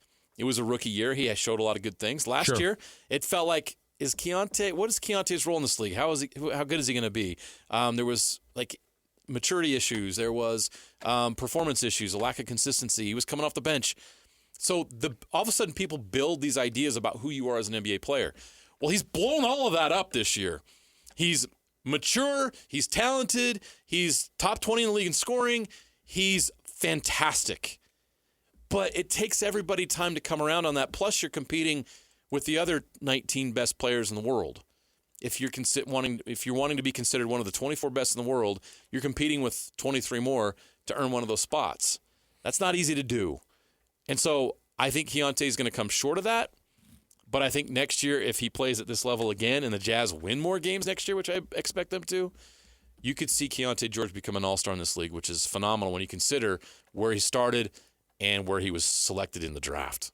So what I wanted to know, too, is when you look at a guy like him who, by the way, if you just look on a year-on-year improvement, this is the kind of stuff where the NFL goes, we did a random drug test on a guy because they see, I'm not implying anything. What I'm saying is like the difference has been so good. Every category has improved for Keontae George. Every category. And the big one that we talk about is, the points are great. 24.5 right now. Larry Markins is 27.8 on the season still. Like that's phenomenal. There's no reason the guy shouldn't be considered. But Keontae George is shooting 38% from three now. He was 33.5 last year or whatever it was. His field goal percentage is way up, generally, not just 3-point. He's up 10 full percentage points on the free throws this year. Up from 81% up to 90% this year. That's the kind of elite stuff that everybody looks at and goes, what's this guy doing? What's going on in Utah to where this guy has bought in and is now he is, if he has a year like this, 2 more years in a row, you're going to see a guy who's going to be at all-star level. You're going to see a guy who no one's going to wonder if you build a franchise with him being a major piece, right? It's just what it is. He's going to be that guy. And I think Utah Jazz fans are going to be, whatever you're going to end up with at the end of this year, I think bigger than a tanking to get a decent draft pick, I think a bigger deal is that Keontae George has actually turned into something this year that if he plays this way, he's going to be better than a number 5 or 6 overall pick that you could have gotten. Because you don't even get this necessarily out of 5 or 6 picks, or number 5 or number 6 picks. If you go back to that draft and you look at who in that draft, what's their scoring average? Or how many points total have they scored? Right. The number 1 is Victor Wembanyama. Guess who number 2 is? It's Keontae George. Ooh. Is Keontae George potentially the second best player in that draft? If so, wow, did the Jazz get a steal. 16th overall pick. And he's performing as the number 2 player in that class. His turnover to assist ratio, people are looking at and going, you will not last in the league like this. And now, totally changed. Yep. All right. Take a break. We'll come back. When we do, we've got a top 10 for you around the corner, so don't miss it. Stay here, 97.5 the KSL Sports Zone. Your home for the best coverage of the Jazz, Utes, and Cougars is right here on The Zone. This is JJ and Alex on 97.5, the KSL Sports Zone. Welcome back, everybody. More Santana, huh? What brought this up? Appreciate it, though. Annapolis, bringing us with some classic rock tunes today. Certainly, we haven't heard any yacht rock, although we are Wednesday going to be giving away some yacht rock tickets. So don't worry about that. We got you covered. Hey, I have a weird top 10 for you today. All right, let's get weird. You know what? That's a great New Year's resolution for this program this year, by the way. Let's get weird. I like 2026. Annapolis, you on board? He's like, I have to use the dump button way too much already on you freaking guys. I think let's get weird is probably not for you. All right. Here's what I've got for you. Listen, we've been doing the Salt Lake City Fat Loss thing for a while, okay? This was, and I don't mean to take shots at anybody, however. Top 10 athletes that probably could use Salt Lake City Fat Loss in their career. The fattest but best fat athletes of all time. And it's not, this isn't going off of their weight, okay? This is just the guys that you look at and you go, holy, what the? That guy's a little thick. That guy's a little. How do you quantify this? That guy's a little thicker than I remember. Well, when we get to the list, it's basically, I think performance is the premium on this list. But it's the guys with the performance that were a little bit thicker than you remember. Okay. So, thickest football, baseball, golf, whatever it might be, of all time, thick with 2 C's, top 10. I didn't put this list together, by the way. So, don't get mad at me. Don't come at me with this one. Are you ready? Let me make sure I can see them all here at once for the top 10. I've actually got 11 Just because, if it's a fat list, you didn't fit them all in one top 10 list. So on your mark, get set, go. William the Refrigerator Perry. Ding. Charles Barkley. Ding. Okay. Who's another big guy? Vince Wilfork. Ding. Tony Siragusa. Are you including John Madden in this? John Madden's a big guy. He's coach. A big guy. Great legendary coach. Broadcaster. Great coach. Did you see Nicolas Cage's? Bartolo Colon. Oh, you just cost me 10 seconds with your delayed. I know, I'm sorry, but he should have been on the list. Yeah. He should have been. Honorable. If you're thinking of a Major League Baseball player that's a little... I know, thicker than you remember. But played a long time. Is Babe Ruth Babe Ruth is on the list. Dang. Babe Ruth. Yeah. Again, performance at a premium here. Oh, man. Who was somebody else that just loved to eat that was in one of the leagues? Who ate himself out of the league? Oliver Miller? Ding! Got it. Yeah, I dug deep on that one. Luka Doncic? Oh, I think after his departure from Dallas, he should have been in consideration. You know what? That was mean, but I don't hate it. Nikola Jokic should probably be on the list, right? Like, people look at him and go... I mean, if you told me his breakfast was donuts and a pack of cigarettes, I'd be like, you would think it. That checks. That Serbs. Yeah. I don't know. I think Jokic could be on this list. Now, this one is from 2024 and a half. So okay. Anybody new we need to add to that? No, but let me throw some ones on here. And you tried to get me to name a female athlete. I wasn't going to do it. I did not get you to try. Yeah, you wanted me to. No, I didn't, and yes, I would you never did. have done that. This whole thing was a setup. What about that good-looking gal from... Did I mention one female athlete? I did not. Who's the one from League of Their dummy. Own? Remember League of Their Own? Don't even ask me, Rosie O'Donnell. I'm not even going to say. I'm not even going to say her. I'm not even going to say. It was the one who the dad goes, please, I know she's not the best-looking lady out there in the field, but... How would you like to play that part? I know. Okay, Eric Butterbean Esch. Butterbean. Yeah. John Kruk. Oh, Krukster. Yeah. I tried to throw you a bone and say golf, and it was... It was your guy, John Daly. Yeah, John Daly would have been a good one. I felt bad for this family. Prince and Cecil Field are both making the list. Oh, wow. All right, we'll take a break. We'll come back. More to go around the corner right here on the program. We've got some mammoth to talk about, some Utah mammoth to talk about. And Cole Bagley's working on some news that may or may not be breaking over the next 24 hours, so stay tuned to that. Jay Stevens is going to join us next. He's going to give us a little bit of some insight on that big win last night in overtime, and then also anything else that the Mammoth have to cover right now. Stay here, 97.5 the KSL Sports Zone. Accessing. When TV and radio collide. Love it. Wow. This is what you get. You're listening to JJ and Alex.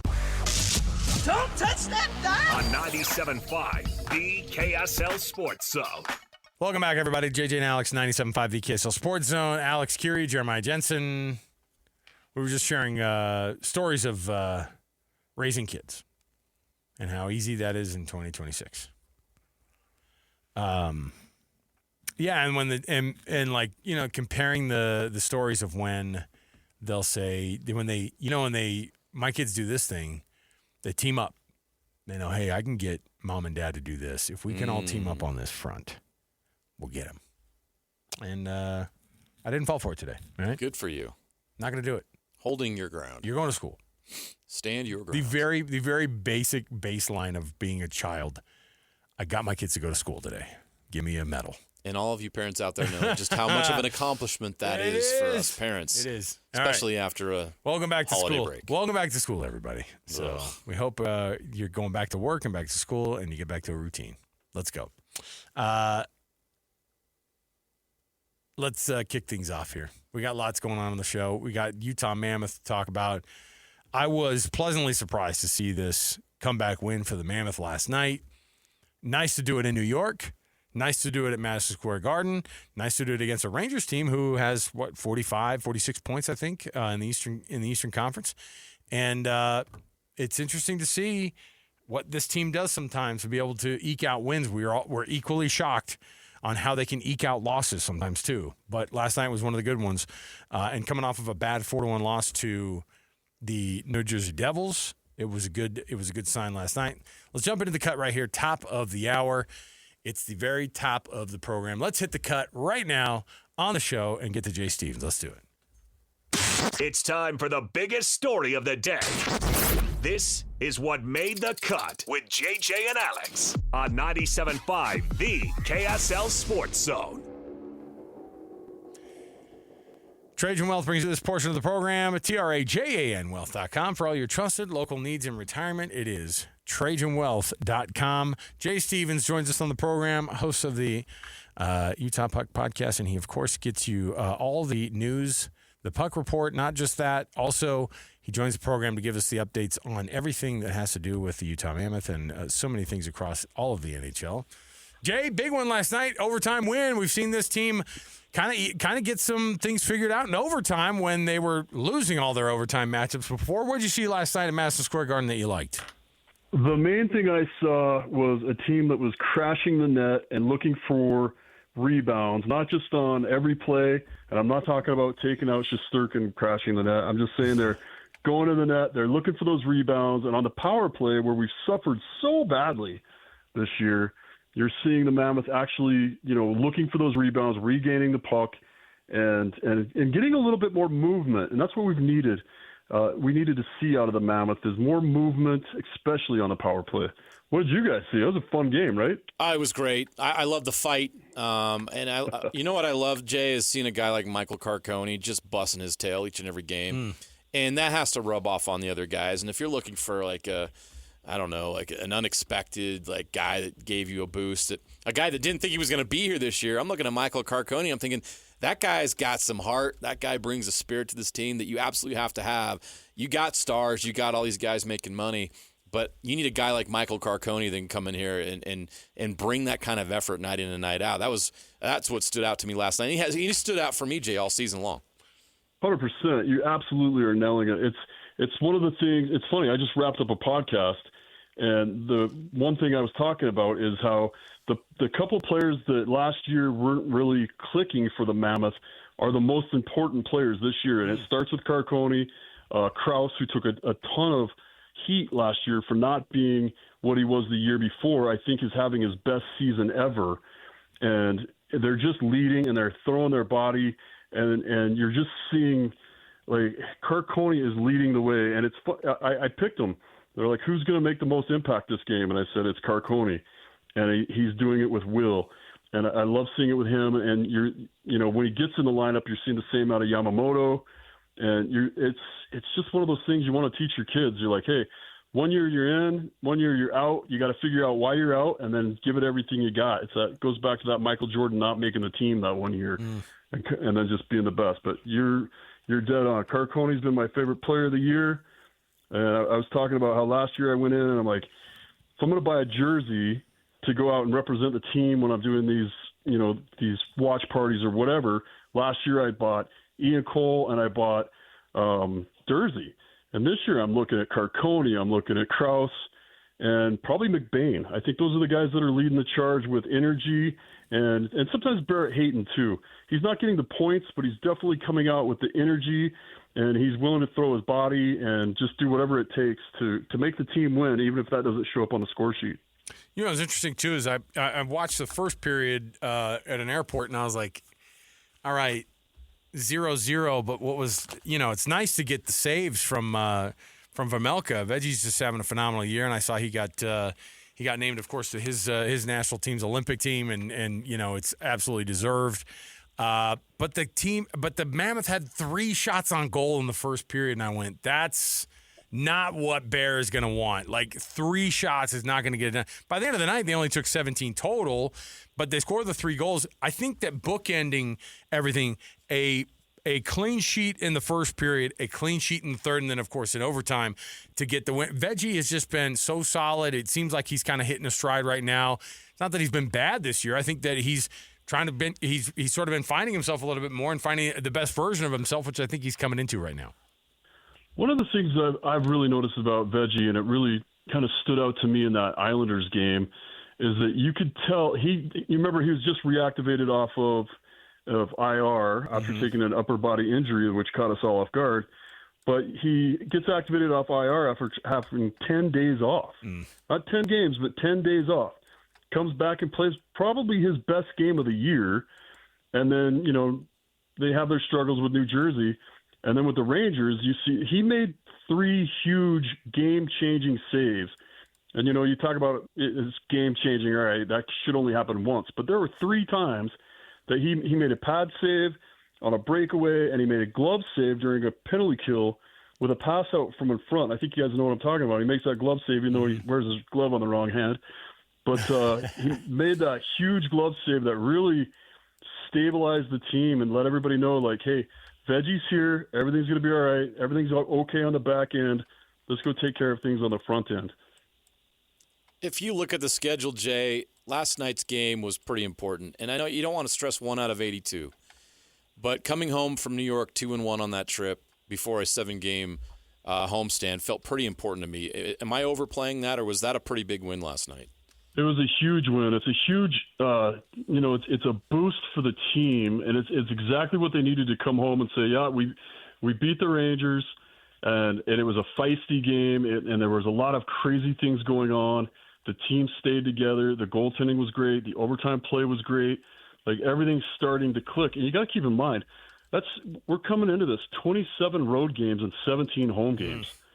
So it's gonna flip around a little bit. I expect to see some points being put in the bank here with 7 games at home over the next 2 weeks for the first time in a long time for the Mammoth to be home at the Delta Center where they get all that energy anyway, and it's just a great place to play. And I think we're really going to see what the Mammoth can be and what they've anticipated all year. Yeah, we're still missing Cooley, but other guys are pitching in, and it seems to all be coming together right when we need it. They kind of rode out the first half of the season with so many road games, and now it's going to be in the Mammoth's favor, and it's kind of, it's theirs to lose at this point, right? They've got the momentum, they've got the home games, everything's clicking, and let's just hope they keep the momentum going that way. When you look at kind of the schedule ahead here, it's not just the flip of the home games that are coming their way. There's also a massive international tournament that every one of these guys looks forward to with the Olympics coming up. How does that interrupt or add to what these teams are doing? Obviously, you got a handful of guys on the team who are going to their respective national teams. Does that buoy up the team? Does it kind of get that, or does it ruin any kind of let's get some things going here and get back to work and get on the ice? Where does the Olympics kind of fall when it comes to kind of the history of how the league deals with it when they get that break for most of these players? In the past, it's been kind of interesting because I talked to Trevor Lewis about this a few years ago. He lived through a break. He also lived through a lockout, but he lived through an Olympic break where the Olympians went and did their thing, and the rest of them all went to Cancun and kind of recharged their batteries. Honestly, I was kind of hoping Veggie maybe would have gotten left off the Czechia roster, which would have been absurd. But they do somehow. That small country has 7 NHL goaltenders, but it would have been nice to see them be able to recharge their batteries. And by the way, Peterka hasn't been named yet, but you got Mata, Keller, and Veggie. I expect to see Peterka get named to Germany, and so you're going to see those guys go out, and they don't come back drained. They come back playing one of the most historic things you can do as an athlete, and that kind of recharges your battery too. So you get both of that for the individual athlete. Yeah, it takes away from some of the team building, but from what I've seen in the past and kind of what Trevor Lewis has told me, I talked to a couple other guys that had played in the Olympics before, and they kind of just they came back and got right back into it, almost like, playing on 2 men's league teams. One plays this way and the other one plays this way, but you know which one you're on at which time.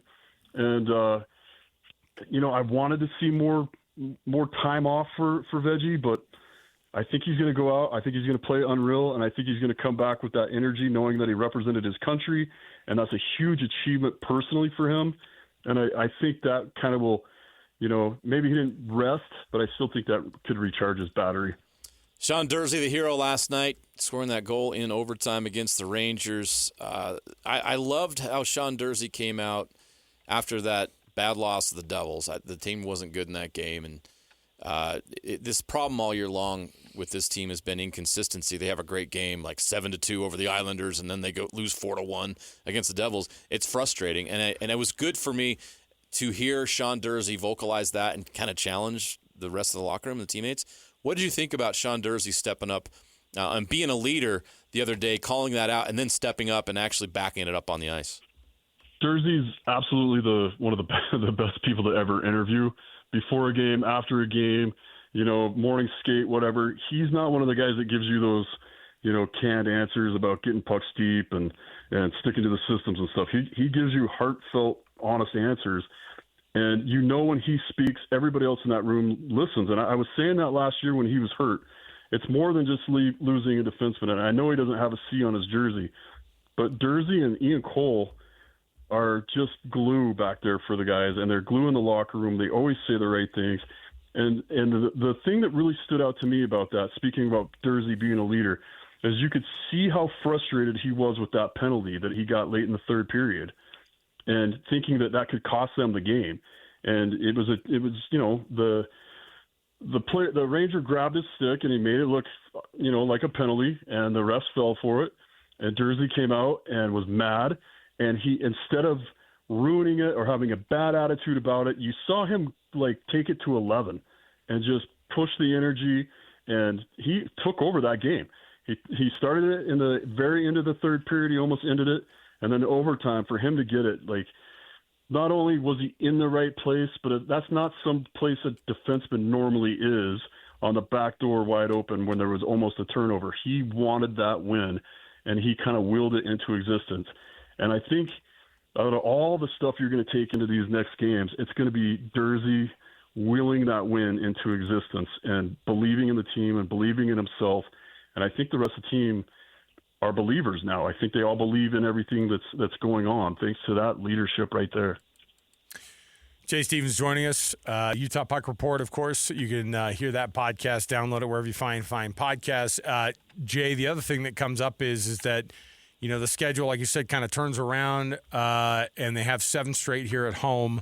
What do they have to do before the Olympic break from a record standpoint to be not just in this thing, but also kind of positioning themselves? This is a very, very, very difficult Western Conference and an even more difficult division that they're in.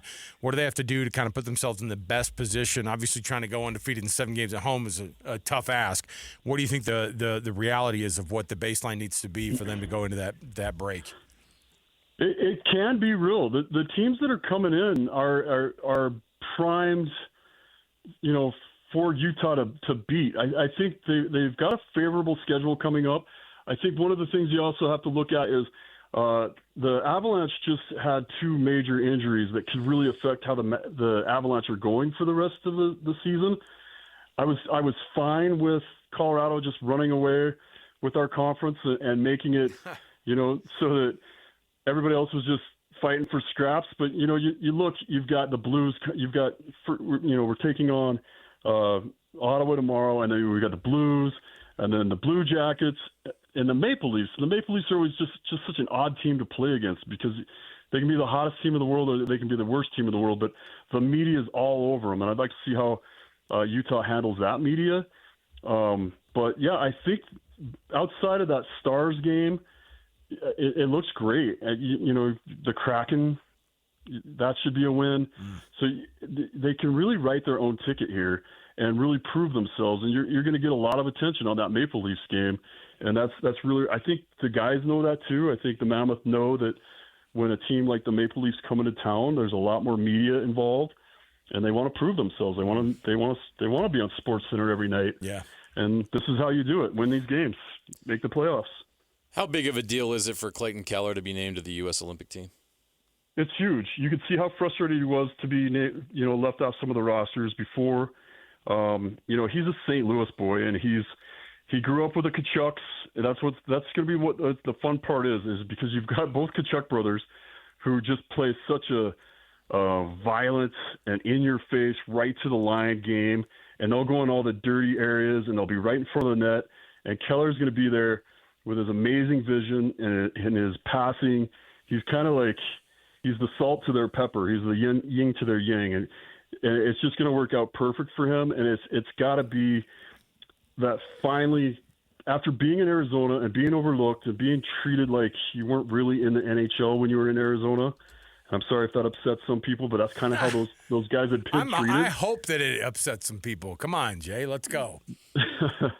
Well, I'm the one that I get all the nasty emails from all the fans out of Arizona, That's but funny. That's how it's been. And this is like everything's kind of coming right for him, right? He dealt with all that stuff for so long, and here he is. He's on a team where he's well taken care of, and he gets the recognition to put USA on his chest and go out there and represent his country. I've asked him personally, and he's flat out said it means everything to him. And I think you're going to see that. I think it charges him up for the season, and I think you're going to see a very clinical and surgical version of Clayton Keller during the Olympics, and he's going to be exactly what Team USA needed last time when they didn't have him. Kind of what we saw when he, in the Four Nations. Ottawa coming to town tomorrow night, and then St. Louis on Friday night. And they continue with that homestand next week with Columbus. And then, of course, Toronto comes to town next Tuesday. And the one that I look forward to from a divisional standpoint, that Dallas Stars team coming in to face the Mammoth on January 15th. When are they going to beat those guys? It'll be interesting. We'll see. Dallas is going to be scary. Yes, they are. They are. Robertson's going to be very mad to not be on that list. He's one of the best players in the league. He's mad. You got the Olympic goaltender in Ottinger. They're hard to beat, and Roberts is going to be fired up. I mean, he's going to be putting points up, proving everybody else wrong. So it's going to be tough. It's going to be a fun game to watch. Jay Stevens, Utah Puck Report. Of course, he does so much for us here to help us out on KSL Sports when it comes to the Utah Mammoth. Thanks, Jay. We'll chat with you again, man. Thanks, Jay. Take care, guys. Thanks. There you go. 43 games in, 43 points, JJ. They need more than that. They do. 43 games in last year, what do you think they were points-wise? Probably in the same spot. 43 points. Interesting. 43 games, 43 points. What does that tell you? Napolis had the look that I had, which is my feeling, which is not good. That doesn't feel good. Win one game, lose another thing is not working very well. I know. They have you want to get in the playoffs. Well, they have 2 more wins than they did last year at this point. But you know what they did better last year is they would get to overtime. Yep. And at least recoup a point. And they have a really tough time getting there this year. They'll lose those games before they send them to overtime. Yeah. Which is tough. So, yeah, 3 overtime losses this year compared to the 7 that they had last year at this point. Interesting. Yeah. All right. Well, I was like, I'm going to find it. They're going to be 3 to 5 points ahead of where they were last year. Nope. Exact same spot. 43 points, 43 games last year. But I don't remember a road-heavy schedule like this last year. No, and you're right. It's all been jammed in because of the Olympic break. Yes. So I think the schedule may actually be more kind to them at this point moving forward than it was last year, which could help put them over the top. What's crazy is they actually went into a similar 7-game homestand about around this date, and they went 3-4 at home over that stretch. And that was again, that's what I'm talking about. Win one, lose one. Win one, lose one. You got to go 5-2. That's the kind of like turn things around, make you feel like you're in a lot better spot. You get 5 wins over the next 7 games, then you're talking about, adding 10 points over the next 7 games at home would be massive. Maybe make it 6. You get an overtime loss in there, maybe 2. I don't know. I think they need to win 8 or 9 games before the break. Out of how many do they play? They got the 7 at home, and then they got to head back you got the 4 on the road, and then 3 back at home. Okay, so you've got 7, 4, and 3 of 14. 10 home games. You got to go 9 or 10 out of 14 wins to even have a chance. You have to do that. Gosh, JJ's got high standards, doesn't he? Well, if you don't, the math's not going to add up in their favor because this is a home-heavy part of their schedule, which they've been desperately waiting for, and you need to be in position before you go into the break because what happens after the break? Who's coming back? Logan Cooley. Let's go. So get yourself in position now. Take advantage of the home game and the home slates now and be in position to make a run after they get back in March. Let's take a break. We'll come back. Got our NFL Blitz. Got our best and worst coming up. Don't want to miss any of it. Plus some Jazz tickets to give away as well. 97.5 The KSL Sports Zone.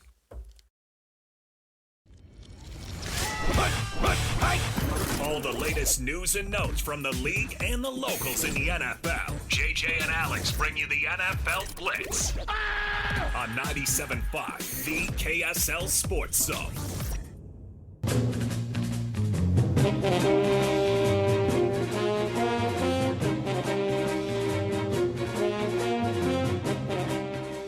All right, welcome on in, everybody. JJ and Alex, 97.5, the KSL Sports Zone. Happy almost to the NFL playoffs. JJ, this is my favorite. I mean, honestly, I love college football. I've told you this before.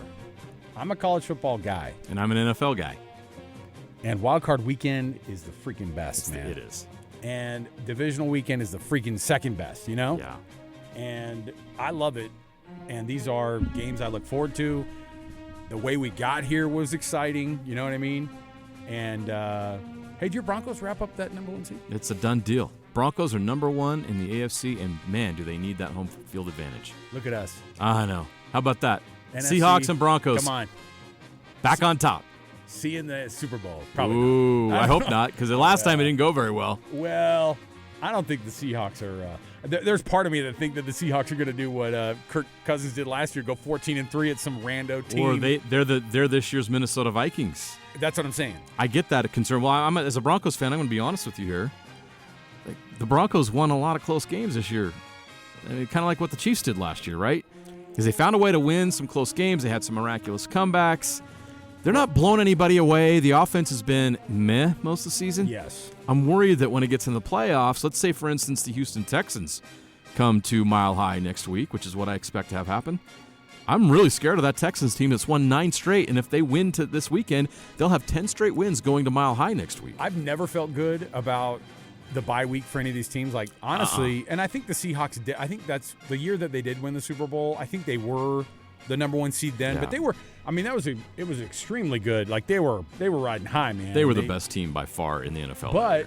But like this, again, you saw Sam Darnold do this last year. Hey, go 14-3 at some team that everybody's wondering, what are you going to do? And they could wait a week, host a playoff game against a team who got kind of that sharpened against another team the week before. I don't love the bye weeks just because I think the number 1 seed. Ask the Cowboys how the number 1 seed goes at home sometimes. Doesn't go real well. I know it's little apples and oranges, but look at the bye teams in the college football playoff.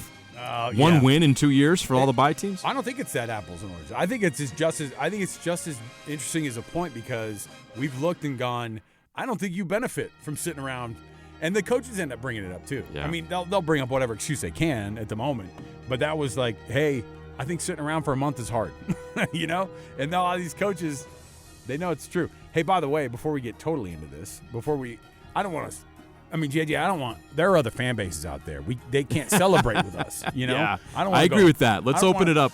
Let's open it up a little bit more beyond the Broncos and the Seahawks. I don't want to go full on Seahawks and Broncos till we have to for Super Bowl, whatever number we're at. What number are we at? 60. Oh, we are at the big 60. All right. Get used to whatever those Roman numerals are. Is it just the... It's the L and the X. L and X. Okay. Yeah. It's getting to the point where it's very confusing for the average man. That's cute. Like, what does LX mean? When we get to the C, I thought you could do like a. Yeah. Well, anyway, I'm not going to get into Roman numerals at this point. I wish they'd just change it like UFC and just give me a number. We don't know why we do it. By the way, it's a Jazz Ticket Tuesday. That means we've got tickets to give away right now for you. Call number 12, 801-575-ZONE. That's 801-575-ZONE. 801-575-9663. You can get yourself a pair of tickets to see the Jazz hosting the Charlotte Hornets on Saturday, coming up this Saturday at Delta Center. Check it out, 801-575-ZONE. We've got tickets for you on a Jazz Ticket Tuesday. All right, JJ, some firings, of course, that are of note. I wasn't able to chat with you. I don't know how much you guys talked about. I think it was a lot of heavy Morgan Scalley yesterday on a short show, right? I was still not around. We talked a lot about the coaching changes, obviously, around the state, and we did hit some NFL. We did the NFL Blitz, and so we did talk about some of the firings over the weekend. Wild. And the massive change is taking place. And you look at some of the guys that were fired, you're like, yeah, that tracks. That did not go well. Yeah. The Cardinals and Jonathan Gannon, not good. Oh, yeah. Poor guy. Well, and guess what?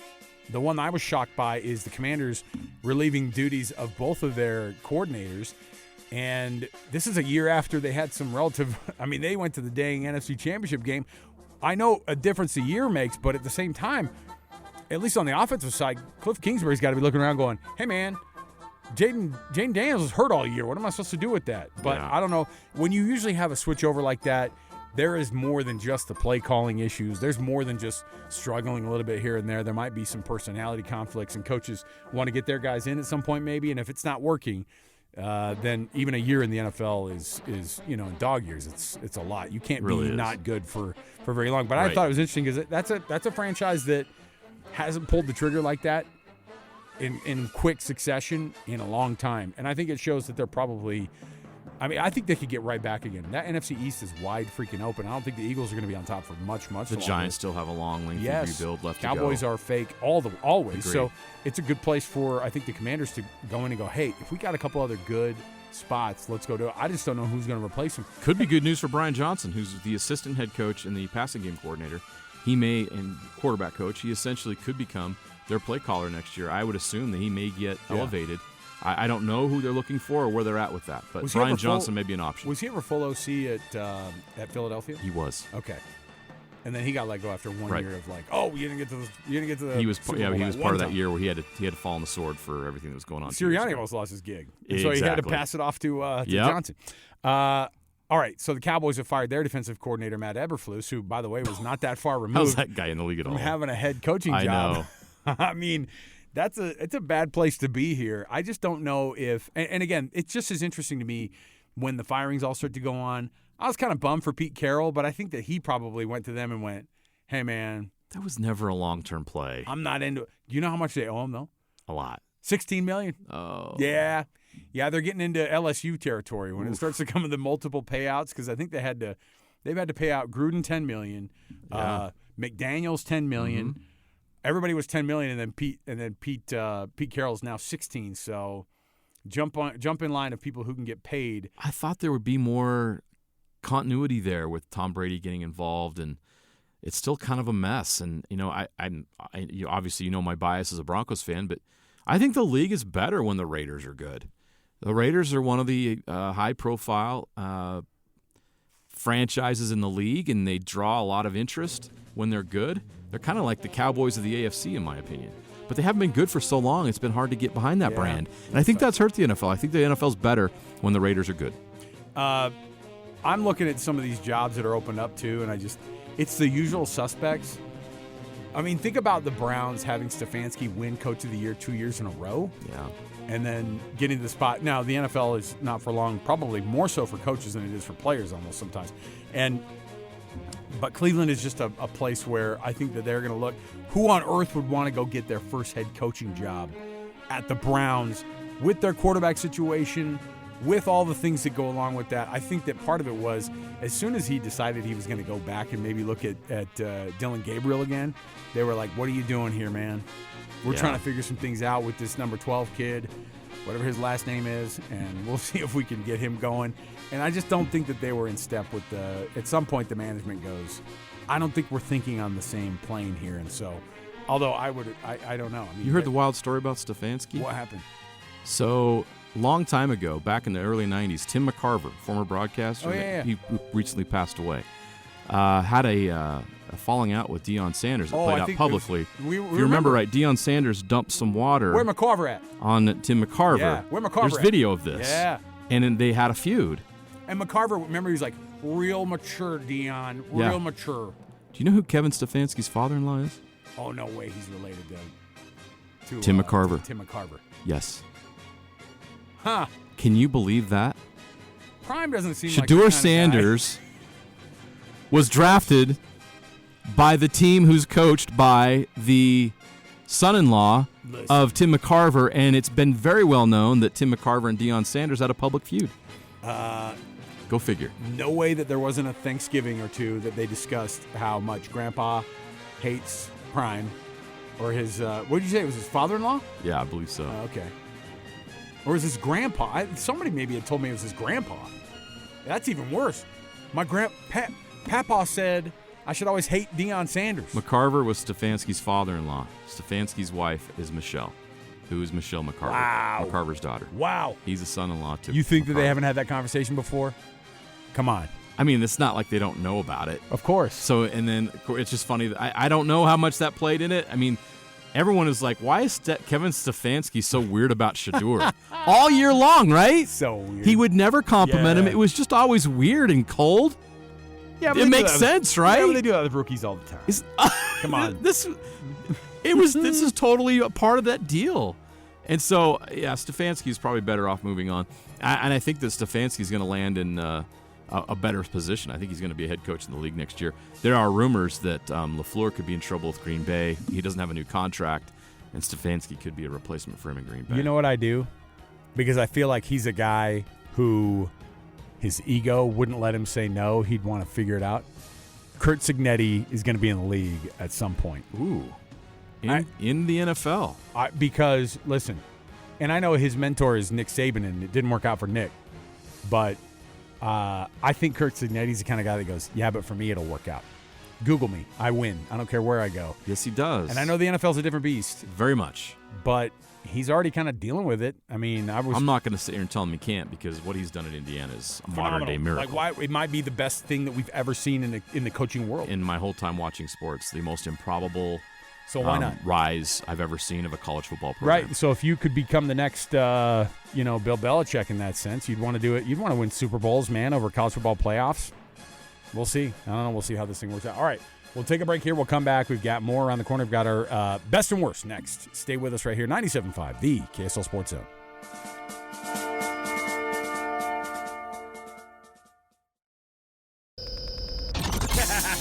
Wrapping up the hour with our picks for the best and worst moments on today's show. As JJ and Alex want to hear your best and worst of the day.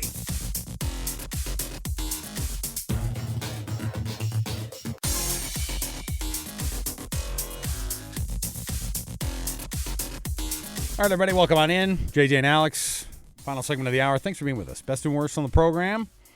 A couple things to pick from here.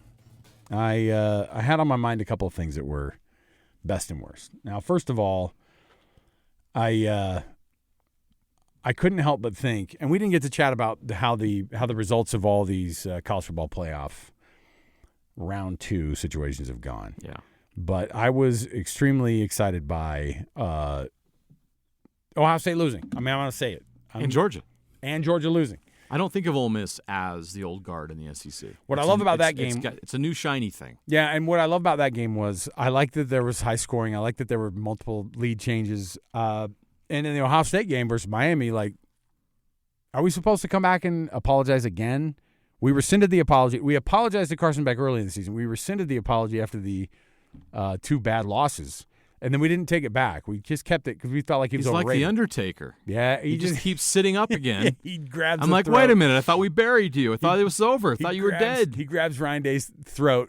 That was 2 wins away from a national championship and proving all of us wrong. And the way Miami's playing right now, Alex, why not? The defense is so good that who cares what happens? I mean, Ohio State was the only defense that everybody talked about all year long. Right? It felt clear to me that Miami was the better team watching that game, it was hard to process that. This is something the Big Ten has to figure out. Yeah. Because what they got was a false sense of security on how this thing was supposed to go, and it didn't go how they thought. And I think that when the Big Ten looks and goes, "Hey, your schedule kind of sucked," we did not take that into account. We thought maybe we could guess. They built that on the backs of the terrible. That was Terrapins, a bad schedule. Did you say the Terrapins? Is that what you said? The Terrapins, yeah. Add them to the list. Look at Ohio State's schedule, and you'll be like, oh, who'd they play? Maybe they didn't play the Terps this year. I have no idea. I mean, but we don't pay attention. What happened was JJ, you pay attention to the first 2 games, right? They play Texas, and you kind of see what they're going on, and then you go, okay, see you at the end of the year. Huge win. I mean, for that defense to play that good against Sark's offense. They lose in the Big Ten championship. Well, that was a fluke because it was a close game, and Indiana's good. Yeah, they're undefeated. Come on. So, yeah, Texas, Grambling, Ohio, Washington, Minnesota, Illinois, Wisconsin, Penn State was down this year, Purdue, UCLA, Rutgers, and Michigan. That was their regular season schedule that they just absolutely cruised through. But there were some games in there that were, I don't know, we should have taken a deeper look at who they played. There's after that Texas game and maybe Illinois, It's not great. Wisconsin's bad. Penn State's bad this year. Purdue, UCLA, Rutgers, these are the worst teams. They did not play Maryland, by the way. So they didn't even get a chance to play the Terrapins. They didn't even get that big test. So the Big Ten is too big. It's too big. Yeah. Because you're not playing the best teams in that conference. And it's a top-heavy conference to begin with. So I was looking at I wish I could find it again because I just had it in front of me not just moments ago. There's a collegiate player. This is the new level we're at, by the way. It was an offensive lineman, and he just listed because he handed the transfer portal. Like so many right now, right? I mean, every year over the past, how long have we been doing this? 4 years now? Yeah. 21 since we've been doing this thing full time with the transfer portal stuff.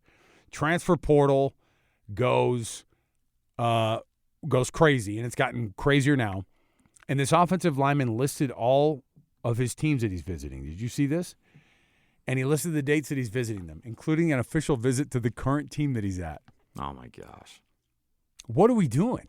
We're asking for money. That's what I'm saying is like that's a contract negotiation. The official visit is him sitting down with his agent, with the GM of a team. By the way, those things did not exist in college football 3 or 4 years ago. Even 2 years ago, we didn't have GMs really as much as we have now. But I saw it today, and I saw that this player had entered the transfer portal and was visiting as one of his official visits the team where he currently plays with the current same head coach. Insane. I almost want to be – if I'm that head coach – And they're taking the meeting? I know that's the thing is I'm that head coach. I kind of go, all right, well, Craig, you want me to just come over to your apartment or – oh, sorry, you live in a townhome on the beach now? Oh, okay, well – your house is nicer than mine? What? Oh, you want us to fly out to your parents' cabin now? Yeah. And then Hollywood's official. It became official today in non-sports news is one of the worst. Actually, maybe this is the best. Nicole Kidman back on the market officially. Oh, her and Keith Urban's divorce went through officially. Nicole Kidman back to being single. Everybody. So can't wait to read all the stories about her singleness. Aren't they both Australian? It should have worked out. I know. It was a match made in heaven. On. All right. Let's take a break here. We'll come back. Now that we've gotten to Nicole Kidman news, I think that now all of you listening that are single can jump on Tinder and see if you can meet Miss Kidman. Or if you're into Keith Urban, come on. Come on, ladies. We want to be inclusive here on JJ and Alex. I was thinking about the ladies, but yeah, everybody. Everybody. Shoot your shot. Open it up for everybody. Just look them up. I don't know. Is that how it works? You can just, I guess. Can you search them on the thing? Give it a shot. Is Keith Urban available? Is Nicole Kidman available? All right. We'll take the break here. We'll come back. More to go. 97.5, the KSL Sports Zone.